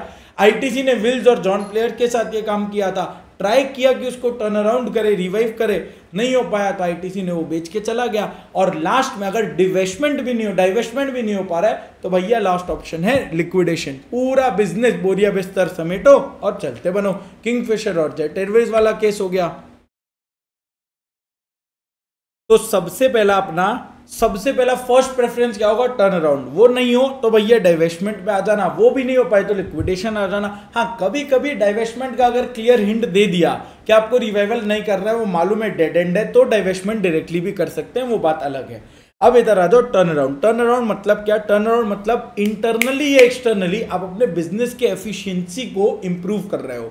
आपका लॉस मेकिंग बिजनेस है, आपको उसको प्रॉफिटेबल बनाना है। इसका मतलब क्या, एफिशिएंसी को बेटर करना है। अब कैसे कर रहे हैं, इंटरनली मैनेजमेंट खुद कर ले, या नहीं तो एक्सटर्नली किसी और स्ट्रेटेजिक कंसल्टेंट्स को, एक्सपर्ट्स को अपॉइंट करके कर ले, किसी भी तरीके से कर सकते हो। नॉर्मली इसमें एक्सपर्ट्स का काम आ ही जाता है। यहां पे अपना दो इसका टिपिकल क्वेश्चन है। एक है अपना कंडीशंस और इंडिकेटर्स क्या है टर्न अराउंड स्ट्रैटेजी का, और दूसरा अपना एक्शन प्लान क्या है। सो टर्न अराउंड का मीनिंग तो समझ में आ गया। टर्न अराउंड मतलब इंटरनल एफिशिएंसी को इंप्रूव कर रहे हैं, इंटरनली या एक्सटर्नली। इंटरनल मैनेजमेंट इंप्रूव करेगा, एक्सटर्नल एक्सपर्ट्स करेंगे। अब कंडीशन या इंडिकेटर्स क्या है टर्न अराउंड के, डेंजर साइंस क्या है कि भाई अब तुमको टर्न अराउंड का टाइम आ गया है, वो इंडिकेशंस क्या क्या होंगे तुम्हारे बिजनेस में। सबसे पहले भैया मैनेजमेंट थर्ड क्लास है, उसको आता ही नहीं है बिजनेस करना। नेक्स्ट, जबरदस्ती के लोग पाल रखे हैं, ओवर स्टाफिंग कर रखा है। थर्ड, फिजिकल फैसिलिटीज खराब है, तुम्हारा AC काम नहीं करता, प्रोडक्शन फैसिलिटीज मशीन से आवाजें आ रही हैं, वो बहुत बढ़िया गुड्स और सर्विसेज बना के प्रोड्यूस करके बेच नहीं पा रहा, ऑब्सोलीट हो चुका है तुम्हारा टेक्नोलॉजी बेसिकली।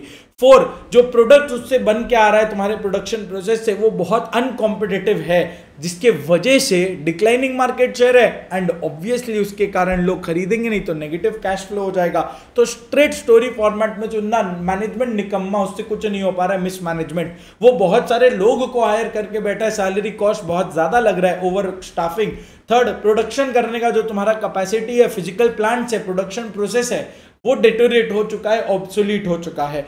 फोर्थ, अब इससे जो प्रोडक्ट्स बन रहे हैं वो बहुत अनकॉम्पिटिटिव प्रोडक्ट्स है, मार्केट में बेचो तो मार्केट में कोई खरीदेगा नहीं, जिसकी वजह से डिक्लाइनिंग मार्केट शेयर है and therefore negative cash flows आ रही है तुम्हारी, negative cash flows basically loss के इंडिकेशंस हो गए।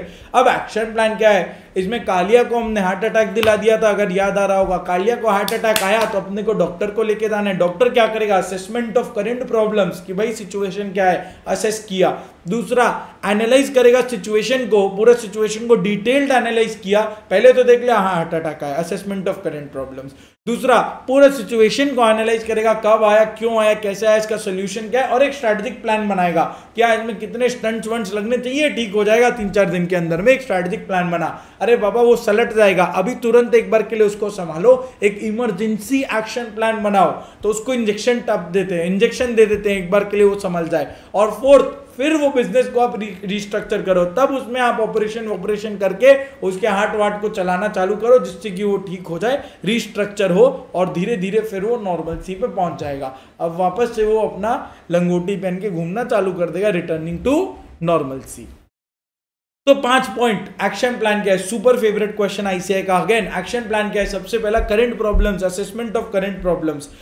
पेशेंट है, तुम समझो ना, एक डॉक्टर का एग्जांपल ले लो, कालिया आया, assessment of current problem, situation को एनालाइज करो, एक स्ट्रेटेजिक प्लान बनाओ, सलट जाएगा, पहले एक इमरजेंसी एक्शन प्लान बना के इंप्लीमेंट करो, उसके बाद में रिस्ट्रक्चर करो, उसको ठीक करो, और ताकि वो रिटर्निंग टू नॉर्मल, वो वापस नॉर्मल पे पहुंच सके। अब बिजनेस की व्यू पॉइंट से अगर देखें तो असेसमेंट ऑफ करंट प्रॉब्लम्स मतलब क्या, तुम कॉज ऑफ डैमेज को समझो, करंट प्रॉब्लम्स को देखो, रूट कॉज क्या है उसको समझो, एक्सटेंट ऑफ डैमेज समझ गया, हाँ रिपेयर हो भी सकता है कि नहीं वो एक बार चेक कर लिया, सही है। फिर अब सिचुएशन को एनालाइज किया, चेक किया कि भाई बिजनेस सर्वाइव भी हो पाएगा कि नहीं, कुछ बेसिक एक्शन स्टेप लो, स्ट्रेंथ और वीकनेसेस को देखो अपने, अगर तुम्हारे स्ट्रेंथ्स हैं तो उसको यूज करो, वीकनेसेस को मिनिमाइज करना पड़ेगा, और एक डिटेल स्ट्रैटेजिक प्लान बना लो जिसमें आप अपना ऑब्जेक्टिव सेट कर रहे हो, और ऑब्जेक्टिव्स को अचीव करने के लिए आप अलग अलग तरीके के स्ट्रैटेजीज बना रहे हो, तो एक स्ट्रैटेजिक प्लान बना लिया।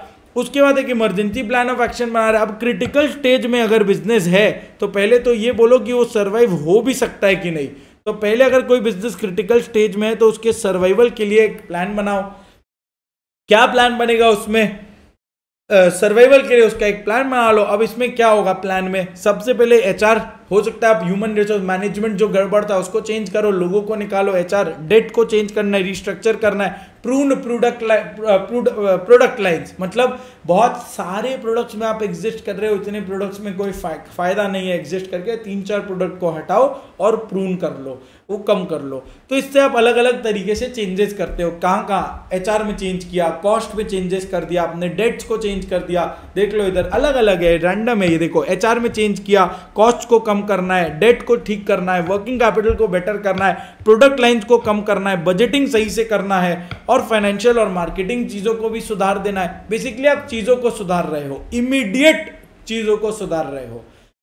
उसके बाद आप रिस्ट्रक्चर किया अपने बिजनेस को, तब यहां पे एसेट्स चेंज किए जाएंगे, जो पुराने हो गए उसको फेंको, नए एसेट्स को लेकर आओ, डेट्स को ठीक करो, जो ड्यू हो गया है, बहुत ज्यादा ओवर ड्यू चल रहा है उसको रीपे करो, इक्विटी इशू करो ज्यादा करके, डेट का इंटरेस्ट कॉस्ट को कम करो, फाइनेंशियल चेंजेस करना, अपना इंप्रूवमेंट होना चाहिए। और सबसे बड़ा चीज है प्रोडक्ट मिक्स यहां चेंज होना चाहिए। जो प्रॉफिटेबल प्रोडक्ट्स है उसको तो तुम इंप्लीमेंट करो, उसको कंटिन्यू करो, बट जो नॉन प्रॉफिटेबल है या लॉस मेकिंग प्रोडक्ट्स है उसको डिसकंटिन्यू करो, और उसके बाद नॉर्मलसी पे पहुंचेगा। धीरे धीरे तुम्हारा प्रॉफिटेबिलिटी साइंस दिखना चालू हो जाएगा। धीरे धीरे जब प्रॉफिटेबिलिटी साइंस दिखना चालू हो जाएगा तो अपने आप बिजनेस नॉर्मलसी पे आ जाएगा। तब तुम क्या करना, नए प्रोडक्ट्स को फिर ऐड कर लेना, कस्टमर सर्विस बेटर कर लेना, मार्केट शेयर को बढ़ाते हुए चल जाना। तो 5 स्टेप, सिंपल से 5 steps, assessment of current problems, जिसमें assessment of current problems, analysing the situation, developing a strategic plan, लेकिन तुरंत पहले इंप्लीमेंट करो एक emergency plan of action, restructure कर लो, रिटर्न टू नॉर्मल।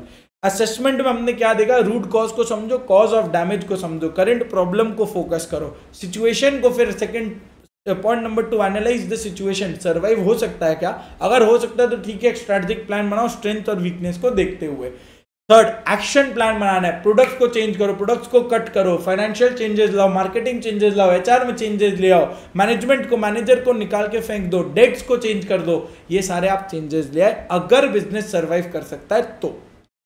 फिर रिस्ट्रक्चर किया, अब मेजर चेंजेस ला रहे हैं हम यहाँ पे, फाइनेंशियल चेंजेस मेजरली ले आया और प्रोडक्ट मिक्स को चेंज कर दिया यहाँ पे, ताकि बिजनेस में जो गड़बड़ था वो सब सुधर जाए और धीरे धीरे फिर बिजनेस साइंस ऑफ प्रॉफिटेबिलिटी दिखाने लगे, तब हम नया प्रोडक्ट भी ऐड कर लेंगे, कस्टमर सर्विस भी बेटर हो जाएगा हमारा और मार्केट शेयर भी बेटर हो जाएगा, इंक्रीज हो जाएगा। ये हुआ अपना टर्न अराउंड, खत्म कर लिया। टर्न अराउंड के बाद अब चलते हैं डाइवेस्टमेंट की तरफ। डाइवेस्टमेंट क्या बोलता है, सेल और liquidation of a portion of business, जहां पे आप एक पोर्शन ऑफ द बिजनेस को सेल या लिक्विडेट करते हो, पूरे बिजनेस को नहीं, पूरे बिजनेस को नहीं। देखो, it is a part of restructuring plan, और नॉर्मली अगर टर्न अराउंड अटेम्प्ट हुआ बट अनसक्सेसफुल हुआ, फिर हम डाइवेस्टमेंट पे आते हैं, यानी first preference is always turn around in most cases. अगर ये नहीं हो पाया तो तुम किस पे चले जाना, डाइवेस्टमेंट पे चले जाना, तब डाइवेस्टमेंट देखना। हाँ, लेकिन बात ये भी बोल देता है कि ऐसा कोई बुक रूल नहीं है, हार्ड एंड फास्ट रूल नहीं जो तुमको ये फॉलो करना पड़ेगा। स्ट्रेट फॉरवर्ड भाई बात ऐसा है, स्ट्रेट फॉरवर्ड बात ऐसा है कि तुम टर्न अराउंड का ऑप्शन को इग्नोर भी कर सकते हो, अगर तुमको लग रहा है कि divestment is the only answer, तब टर्न अराउंड को इग्नोर भी कर देना, हमें कोई दिक्कत नहीं है, जो तुम्हारे लिए सूटेबल हो depending on facts and circumstances वो तुम करना। फिर लिक्विडेशन, बुक में नहीं था, हम एक नोट लिख लिए थे ऊपर में। लिक्विडेशन मतलब क्या, पूरा वाइंडिंग अप हो गया या selling your entire business. Turn around में तो एफिशिएंसी बेटर किया, इंप्रूव किया, डाइवेस्टमेंट में एक पोर्शन को खाली सेल किया, लिक्विडेशन में पूरा का पूरा इंटायर बिजनेस को सेल करके वाइंड अप कर दिया, और ये नॉर्मली लास्ट रिजॉर्ट होता है, इसके कारण लॉस ऑफ अनएम्प्लॉयमेंट भी होता है। जेट एयरवेज, किंगफिशर, अभी स्पाइस जेट और गोएयर कगार पर हैं, करेक्ट है। फिर एक और छोटा सा लास्ट टॉपिक है अपना ये पार्ट 1 में, फिर पार्ट 1 खत्म हो जाएगा। पार्ट 1 का एक छोटा सा ये लास्ट टॉपिक क्या बोलता है, कैरेक्टरिस्टिक्स ऑफ डाइवेस्टमेंट स्ट्रेटजी। कुछ नहीं है, कैरेक्टरिस्टिक्स तो लॉलीपॉप सा चीज है। क्या बोलता है, फुद्दू सा चीज बोलता है कि कॉर्पोरेट स्ट्रेटजी का एक हिस्सा है। अरे भाई, वही टॉपिक चल ही रहा है कब से, कॉर्पोरेट स्ट्रेटजी का एक हिस्सा है, और जिसमें डाइवेस्टमेंट में क्या होगा, some business is sold, some business is continued. वाह वाह, बहुत ही बढ़िया, कॉर्पोरेट स्ट्रेटजी का हिस्सा है, कुछ बिजनेस बेचा, कुछ बिजनेस कंटिन्यू किया, ओके वेरी गुड, मान लिया। अब रीजंस क्या है, डाइवेस्टमेंट और टर्न अराउंड में 3 टॉपिक्स कवर किया हमने। टर्न अराउंड में पहले कंडीशंस और इंडिकेटर्स देखा, एक्शन प्लान देखा, अब यहां रीजंस देखना, और ये रीजंस दोनों में एप्लीकेबल है, रिट्रेंचमेंट में भी एप्लीकेबल, टर्न अराउंड में भी एप्लीकेबल, डाइवेस्टमेंट में भी एप्लीकेबल। सेम 7 पॉइंट का अपना रीजन है, क्यों करें, क्यों करें, कब करें, कब करें इंडिकेटर्स था, क्यों करना चाहिए टर्न अराउंड या डाइवेस्टमेंट, ये रहा। भैया तुम्हारा नेगेटिव कैश फ्लोज आ रहा है, कंपटीशन बहुत ज्यादा है, एंड तुम you are unable to cope up with competition, inability है तुम्हारी। देखो, परसिस्टेंट नेगेटिव कैश फ्लोज है, नेगेटिव कैश आ रहा है, कैश लग रहा है, कैश फ्लो में ऑपरेटिंग कैश फ्लो नेगेटिव हो रखे हैं तुम्हारे, कंपटीशन भयंकर सीवियर है, सीवियर कंपटीशन है, and inability to cope up with competition, तुम लड़ भी नहीं पा रहे, टेक्नोलॉजिकल अपग्रेडेशन करना तो है बट तुम कर नहीं पा रहे क्योंकि तुम्हारे पास पैसों की कमी है, it is not possible for the firm to invest due to shortage of funds. तो 3 चीज, कैश फ्लोज कम है, कंपटीशन नेगेटिव है, सॉरी कंपटीशन बहुत ज्यादा है, and you are unable to fight. Third, technological upgradation चाहिए, रिक्वायर्ड है, but you are not being able to do it. उसके बाद ये 3 इधर हुआ। 4, तुमने कोई बिजनेस बायजूस, तुमने कोई बिजनेस एक्वायर किया था बट वो मिसमैच निकल गया, acquired business proves to be mismatch. अब क्या करें भैया, अब क्या करें, मैनेजमेंट का अब और इच्छा नहीं है, no longer wishes to remain in business, management बोल रहा है अब हम बेच के देखते हैं उस पैसों को कहीं और पे इन्वेस्ट कर दे तो वायबल होगा क्या। Business could be made viable by divesting some of the activities, कुछ पोर्शन को बेच दो वो बेटर है, और या कोई बेटर ऑल्टरनेटिव्स खोज लो कि कहीं पे और ही इन्वेस्ट कर दें, ये वाले को पूरे ही बेच के। तो रीजन क्या है, रिट्रेंचमेंट या टर्न अराउंड या डाइवेस्टमेंट या लिक्विडेशन का, सबसे पहले भैया 3 पॉइंट तो सिमिलर है। नेगेटिव कैश फ्लोज हैं तुम्हारे, सिवियरिटी ऑफ कंपटीशन है, तुम लड़ नहीं पा रहे, inability to fight, technological upgradation required है but you are out of fund, you can not invest, and fourth तुम बिजनेस खरीदे बट वो गलत साबित हो गया, it proves to be a mismatch. तो 4 तो ये हुआ। अब तुम्हारा मन उब गया है, you no longer, management no longer wishes to remain in business, कब तक लॉस सहेगा कोई। 6th, अब उसको मन में डाउट आ रहा है कि भाई कुछ एक पोर्शन को बेच दे, क्या वाइबल बन जाएगा क्या, अगर एक पोर्शन को डाइवेस्ट कर दे तो तब तो कर देंगे। और 7th, वो ये सोच रहा है कि व्हाट इफ पूरे के पूरे बिजनेस को ही बेच के एक बेटर ऑल्टरनेटिव में इन्वेस्ट कर दे, तो क्या वो बेटर होगा, a better alternative is available for investment. ये अपना पार्ट 1 डन, जहां पे अपने ग्रोथ स्ट्रैटेजीज कवर कर लिए, जिसमें अपने स्टेबिलिटी पढ़ा। सबसे पहले हमने स्टेबिलिटी पढ़ा, जहां पढ़े व्हेन टू परस्यू, कैरेक्टरिस्टिक्स और रीजंस ऑफ स्टेबिलिटी। फिर हम चले गए ग्रोथ के ऊपर में, ग्रोथ में कैरेक्टरिस्टिक्स पढ़ा और टाइप्स ऑफ ग्रोथ पढ़ लिया, इंटरनल एक्सटर्नल करके पूरा। उसके बाद में अपने चले गए रिट्रेंचमेंट, उसमें 3 पढ़ लिया, टर्न अराउंड, डाइवेस्टमेंट और लिक्विडेशन। और अब आ जाते हैं कॉम्बिनेशन। 4 स्ट्रैटेजी था ना, स्टेबिलिटी, ग्रोथ, रिट्रेंचमेंट, कॉम्बिनेशन। तो भाई कॉम्बिनेशन मतलब क्या, अ mix of the previous 3। Combination कौन बताएगा कैसे फॉलो करें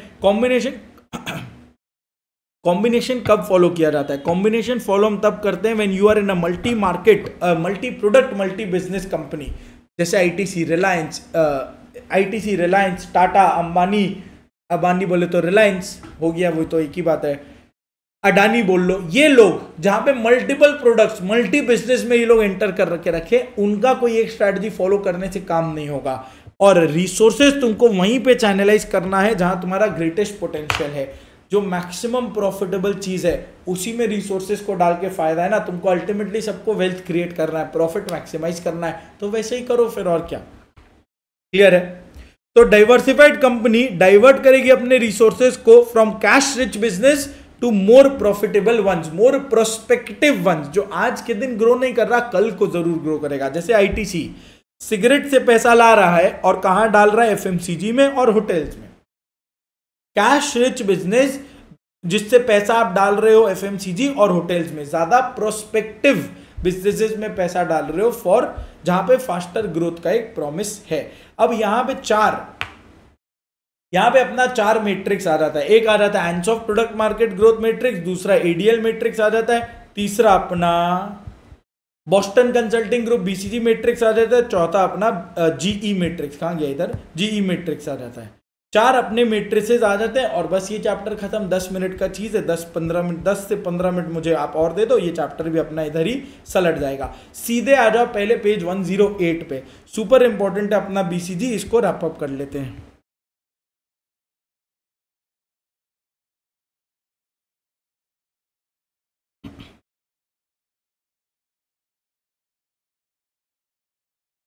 आ जाओ पेज 108 पे आ जाओ, बीसीजी। चलो बीसीजी क्या है भाई, बॉस्टन कंसल्टिंग ग्रुप, एमबीबी जो अपनी कंपनीज है, कंसल्टिंग फर्म्स है, उसके द्वारा बनाया गया एक मैट्रिक्स है। ये क्या करता है, कुछ नहीं, सीधा सीधा इधर मैट्रिक्स पर आ जाओ, सिंपल सा बात है। चलो इसको मैं आपको यहीं बना के दिखा देता हूं, मेरे साथ साथ रफ में बनाते हुए चलो, बेटर हो जाएगा, याद भी हो जाएगा। बीसीजी अपना एक मैट्रिक्स है 2x2 का, तो इसमें 4 खंड बना लेते हैं। 2x2 का मैट्रिक्स है, 2 वेरिएबल का ये सारा मैट्रिक्स है। 2 वेरिएबल में क्या क्या आ जाएगा, एक तरफ आएगा मार्केट, एक तरफ आएगा अपना मार्केट ग्रोथ, दूसरी तरफ आएगा अपना मार्केट शेयर। मार्केट ग्रोथ, दूसरी तरफ आया मार्केट शेयर। अब बेस्ट केस क्या है भाई, हाई ग्रोथ हाई शेयर, चमकता सितारा प्रोडक्ट है, स्टार प्रोडक्ट है अपना।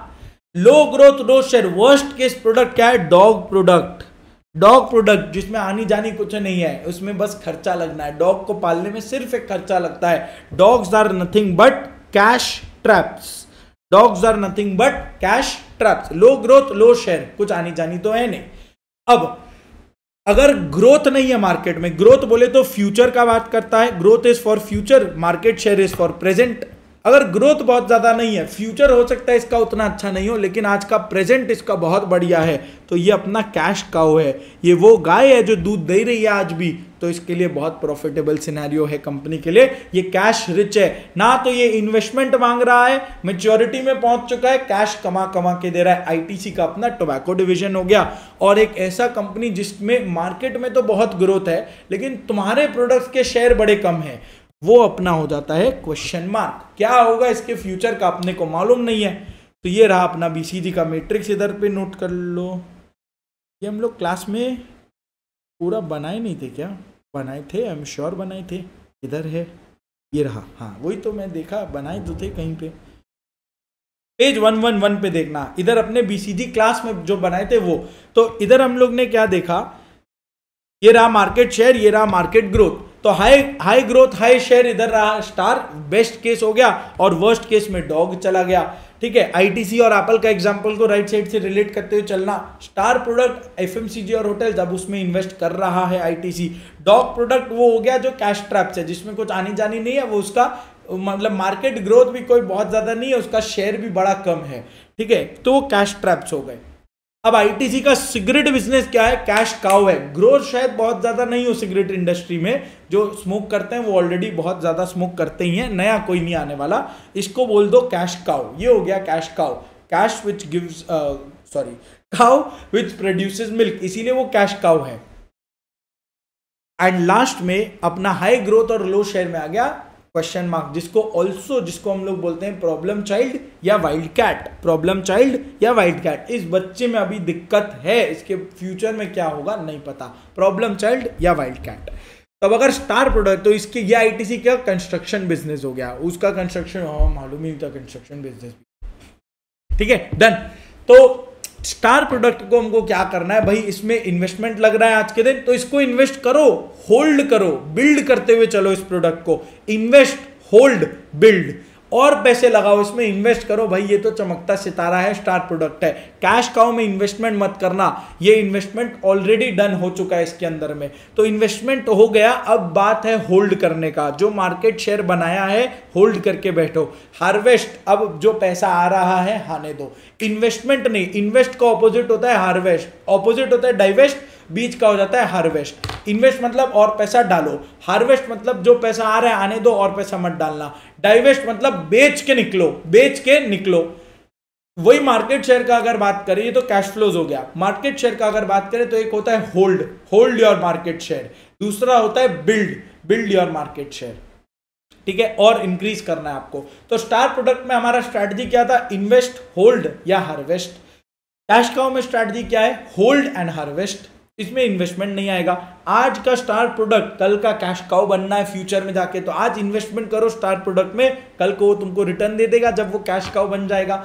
और जब क्वेश्चन मांगे तो तुम्हारे पास दो ऑप्शन है, या तो तुम और इन्वेस्टमेंट डालो ताकि हो सकता है किसी तरीके से शेयर बढ़ जाए, जैसे जियो ने किया कि हो सकता है किसी तरीके से शेयर बढ़ जाए तो वो स्टार प्रोडक्ट में आ जाएगा, और नहीं तो फिर इसको जाने दो, ड्रेन दो, डाइवेस्ट कर दो, निकालो, बाहर फेंको। हार्वेस्ट करो, डाइवेस्ट करो या लिक्विडेट करो। हार्वेस्ट जो आ रहा है आने दो, जब अपने आप ही चले जाएगा। या उसको डाइवेस्ट कर दो, अब इसको निकाल के फेंको, जितना जो मिल रहा है ले लो और उसको बेच बाच के हट जाओ, लिक्विडेट बंद करके निकल लो। तो ये अपना क्वेश्चन मार्क हुआ। अब रहा बात डॉग्स, डॉग्स को हम लोग क्या करे थे? वही हार्वेस्ट, डाइवेस्ट और लिक्विडेट, इसको बेच के निकलो या जो आ रहा है वो आने दो।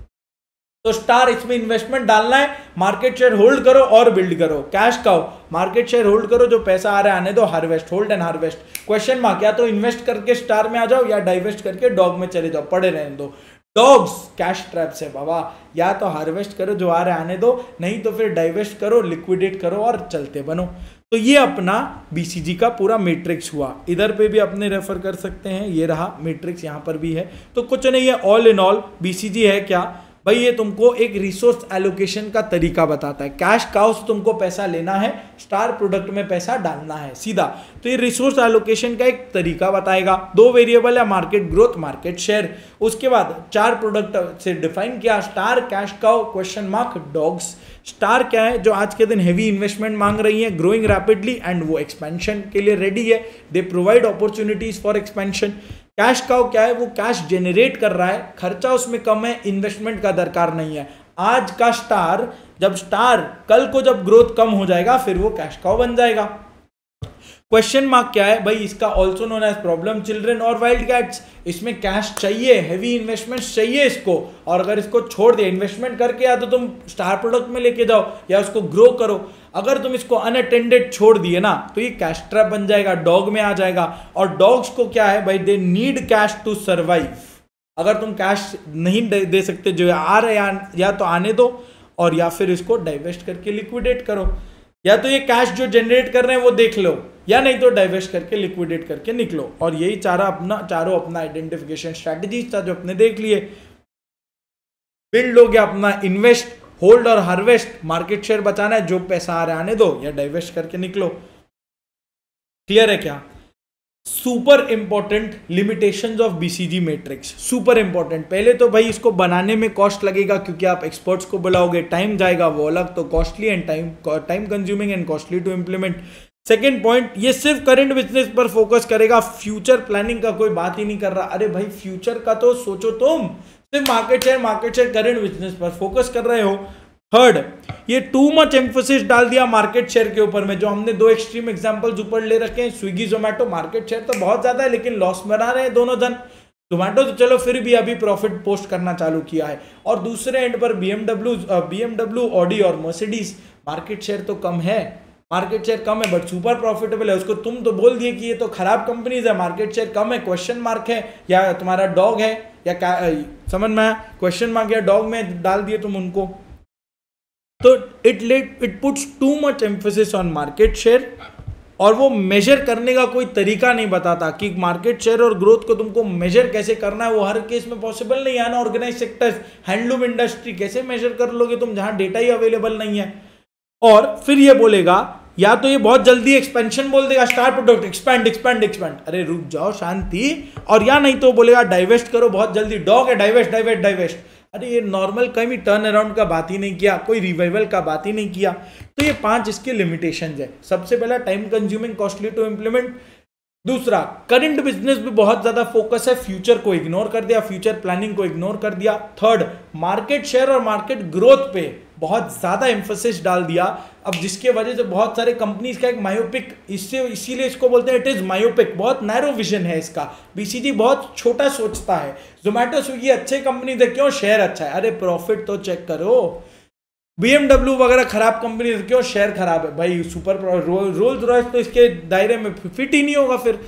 फिर पॉइंट नंबर 4 आया कि अच्छा मार्केट शेयर ग्रोथ मान लिया, चलो कैसे मेजर करें अनऑर्गेनाइज सेक्टर्स में, वो ये बताता नहीं है, मेजर करना भी डिफिकल्ट है। और फिर ये बोलता है कि या तो तुम ये बोलेगा जल्दी जल्दी एक्सपैंड करो, स्टार है एक्सपैंड करो, और नहीं तो डॉग है तो फिर इसको डाइवेस्ट करो। कुछ चीजें तो रहने भी दिए जा सकते हैं, कोई रिवाइवल टर्न अराउंड का बात नहीं किया। इसका इंप्रूवमेंट कौन सजेस्ट करता है? GE matrix, general electric matrix, जो कौन बनाया?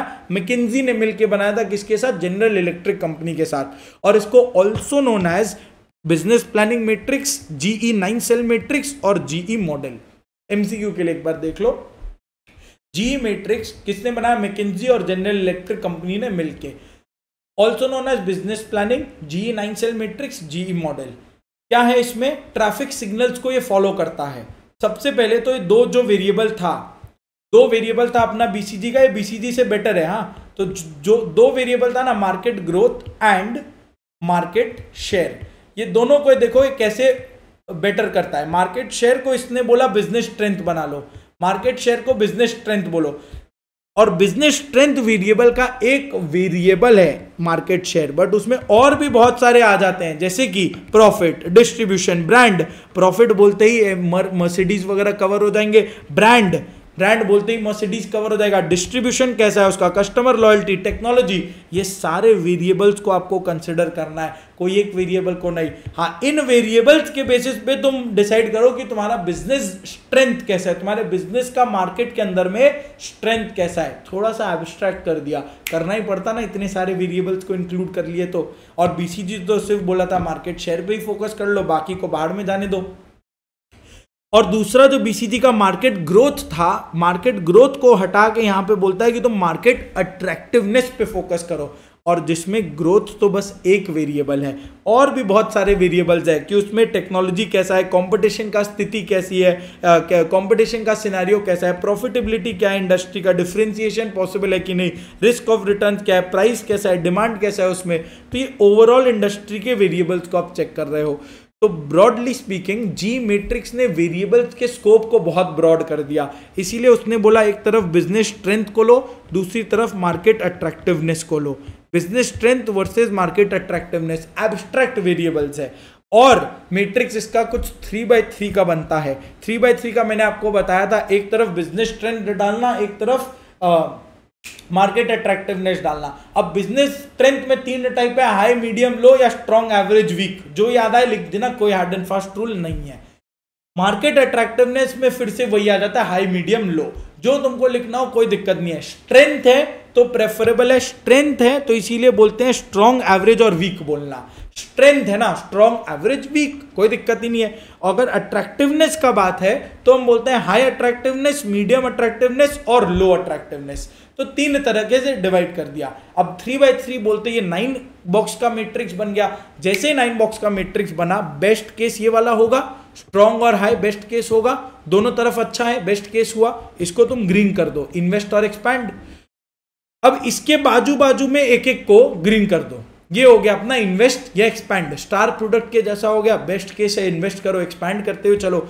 वर्स्ट केस क्या हुआ, जब दोनों वीक है, मार्केट भी वीक है और बिजनेस स्ट्रेंथ भी अपना वीक है, तो हार्वेस्ट और डाइवेस्ट लगा दो एकदम एक्सट्रीम राइट साइड में, और एक बाजू वाला एक इधर बाजू वाला, दोनों को वीक करके डॉग वाले सेक्शन में ही तुम डाल दो। तो 3 उधर ग्रीन हो गए, 3 इधर रेड हो गए। अब जो बीच वाले 3 ऐसे डायगोनल करके बचे, ये बीच वाले जो डायगोनल में बचे हैं ये तीनों येलो हो गए। बीच वाले को तुम येलो मार्क कर देना, जहां दोनों एवरेज है और दोनों का एक तरफ में येलो मार्क हो जाएगा। ट्रैफिक सिग्नल्स ग्रीन, एम्बर या येलो, और रेड। ग्रीन मतलब गो गो गो, इन्वेस्ट, एक्सपैंड। रेड रुक जाओ रे बाबा, अभी आगे नहीं जाना है, हार्वेस्ट या डाइवेस्ट, जो आ रहा है आने दो, नहीं तो बेच के निकलो। और येलो देख समझ के आगे जाना, बिड़ गए तो मेरी जिम्मेदारी नहीं है, सिलेक्ट या अर्न, कॉशियसली मूव फॉरवर्ड। सीधा हिसाब यही बोलता है। ये रहा अपना जी मैट्रिक्स, अगर आ जाए तो ध्यान रखने का। और बाकी इसमें कुछ नहीं है, वही ग्रीन, एम्बर, रेड। और ग्रीन एडवांटेजेस है, एक्सपैंड करो, इन्वेस्ट करो, ग्रो करो। रेड लॉस वाला सिचुएशन है, रिट्रेंचमेंट, डाइवेस्टमेंट, लिक्विडेशन, जो अभी पढ़ के आया। एम्बर या येलो, कॉशन, मैनेजरियल डिस्क्रिशन, सोच समझ के आगे बढ़ो।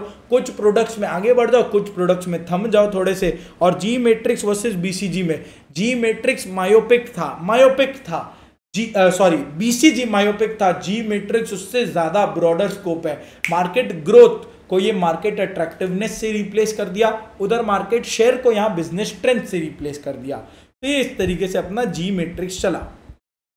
थर्ड अपने पीछे आ जाते हैं Ansoff. Page 105 Ansoff matrix. Igor Ansoff द्वारा बनाया गया ये मैट्रिक्स है। गाली दे दो, चार्ट तो याद हो जाएगा वैसे ही। एंसॉफ ने मैट्रिक्स दिया है, बट इसमें कुछ दिक्कत नहीं है, हमने ऑलरेडी इसको पढ़ रखा है, अभी ग्रोथ स्ट्रैटेजीज में ही पढ़ा था। इगोर एंसॉफ द्वारा बनाया गया ये मैट्रिक्स है। अब इगोर एंसॉफ ने क्या बोला, इगोर एंसॉफ ने बोला आपको ग्रोथ करना है ना, ग्रोथ करना है, इसीलिए तुम देखो ये ग्रोथ मैट्रिक्स है, तो इगोर एंसॉफ ने बोला ग्रोथ करना है, तो कैसे करना है वो हम आपको बताएंगे। ग्रोथ करना है नहीं, हम नहीं बताएंगे, ग्रोथ कैसे करना है वो बताएंगे। एक प्रोडक्ट के थ्रू हो सकता है, दूसरा मार्केट्स के थ्रू हो सकता है। अब प्रोडक्ट्स में या तो आप एग्जिस्टिंग प्रोडक्ट्स और न्यू प्रोडक्ट्स, क्या करना है वो सोच लो। मार्केट्स में आप एग्जिस्टिंग मार्केट्स और न्यू मार्केट्स को लेके क्या करना है वो सोच लो। करेक्ट है। तो यहां ग्रोथ स्ट्रेटेजी ही है और कोई स्ट्रेटेजी नहीं हो रहा, इधर ग्रोथ है, मगर ग्रोथ कैसे है ये वो बता रहा है, इसीलिए इसको बोलते हैं product market growth matrix. Product या मार्केट को यूज करके ग्रो करने का स्ट्रेटेजी बताता है। कैसे देखो, एक तरफ मार्केट्स को डाल दो, दूसरी तरफ प्रोडक्ट्स को डाल दो। मार्केट्स में हो गया एग्जिस्टिंग मार्केट या न्यू मार्केट, प्रोडक्ट में हो गया एग्जिस्टिंग प्रोडक्ट या न्यू प्रोडक्ट। अब आपको ऑलरेडी मालूम है, मेरे साथ बनाने का कोशिश करो। एंसॉफ अगर है यहां पे अपना, लेट से इसको मार्केट बोलते हैं, मार्केट हो गया एग्जिस्टिंग न्यू, और यहां पे अगर इसको प्रोडक्ट बोलते हैं एग्जिस्टिंग न्यू, बोलो एग्जिस्टिंग प्रोडक्ट, एग्जिस्टिंग मार्केट में क्या है, मार्केट पेनिट्रेशन पढ़ाई था इंटेंसिफिकेशन में अभी। अगर मार्केट एग्जिस्टिंग रखना है, प्रोडक्ट नया रखना है तो क्या हो जाएगा, प्रोडक्ट डेवलपमेंट हो जाएगा। प्रोडक्ट एग्जिस्टिंग रखना है, मार्केट को चेंज कर देना है तो वो हो जाएगा मार्केट डेवलपमेंट, और जब दोनों बदल रहे हैं तो वो हो जाएगा डाइवर्सिफिकेशन। और फिर डाइवर्सिफिकेशन में हम वहां और डिटेल में देखे थे, 3 तरीके का डाइवर्सिफिकेशन होता है, कॉन्सेंट्रिक, कॉन्ग्लोमरेट और इनोवेशन। 3 तरीके का डाइवर्सिफिकेशन हम वहां देखकर भी आ रहे थे अभी। तो ये अपना इस तरीके से बात चला। क्लियर है क्या, क्लियर है? बस ये रहा अपना मैट्रिक्स, और यहाँ पे इसको सेट कर देना है। आईफोन वाला जो अपने एग्जांपल दी गई थी, मार्केट पेनिट्रेशन मतलब क्या, एग्जिस्टिंग प्रोडक्ट एग्जिस्टिंग मार्केट में डाला, ज्यादा सेल्स करना एग्जिस्टिंग लोगों को, कैसे, डिस्काउंट ऑफर डालो, एग्जीबिशन लगाओ, कुछ स्पेशल ऑफर लाओ, फिर कुछ मे बी लॉटरी सिस्टम, कोई नया कैंपेन सोचो, कुछ इनोवेटिव तरीके से मार्केट करो लोगों को ताकि आपका सेल्स बढ़े। यहाँ पे गुची का एग्जाम्पल दिया हुआ है, अपने आईफोन का देखे ही थे।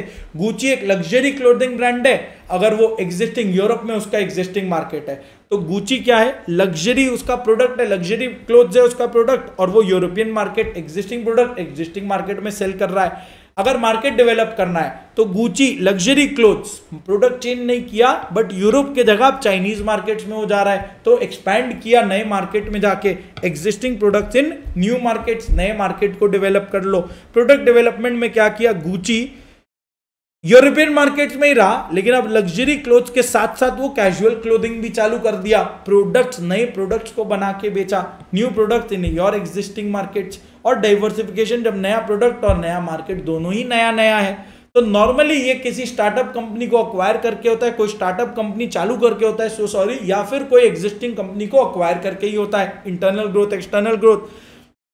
गुची लग्जरी क्लोथ्स के बजाय अब कैजुअल क्लोथिंग में चला गया और सीधे चाइनीज मार्केट में, मतलब गुची यूरोप में लग्जरी क्लोथ्स में था, अब सीधा कैजुअल क्लोथ्स चाइना में चला गया। तो ये अपना हुआ एंड्स ऑफ मैट्रिक्स, इसमें ज्यादा कुछ है नहीं। Last but not the least, इसके बाद अपना एक छोटा सा नहीं बोलेंगे, लास्ट अपना चैप्टर बचेगा चैप्टर 5। लास्ट अपना मैट्रिक्स आया ADL matrix.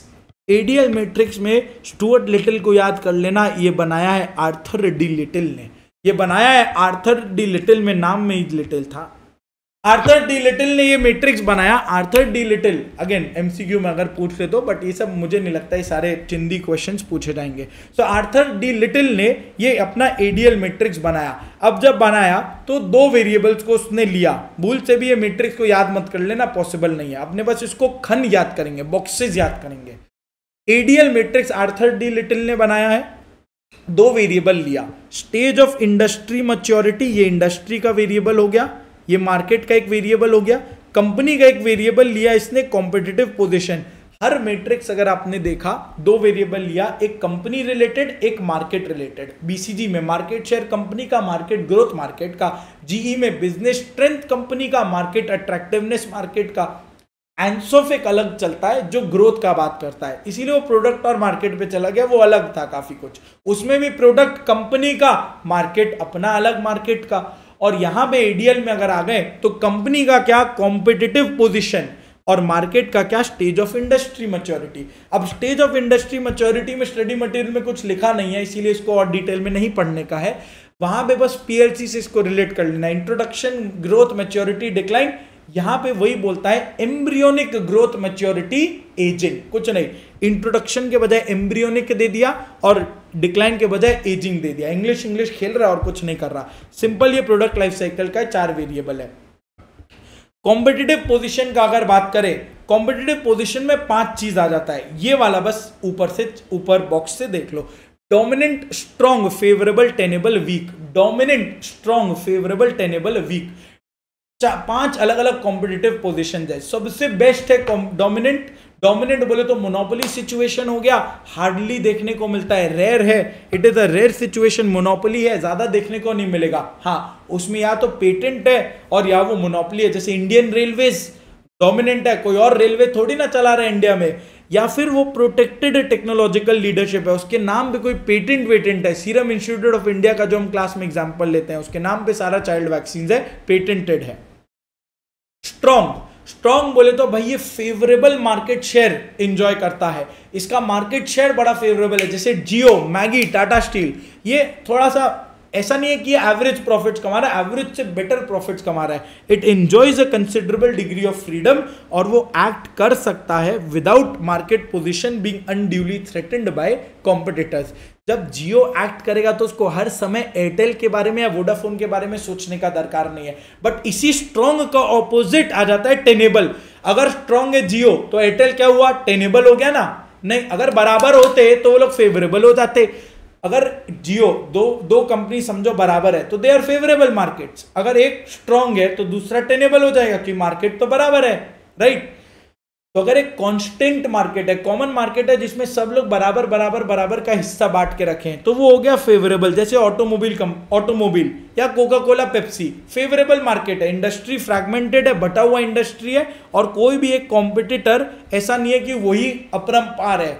No one competitor is standing out clearly. Automobile segment, कोई एक के हिस्से सारा गाड़ी नहीं आता है, सब लोग मजे से पैसा कमा रहे हैं इंडस्ट्री के अंदर में।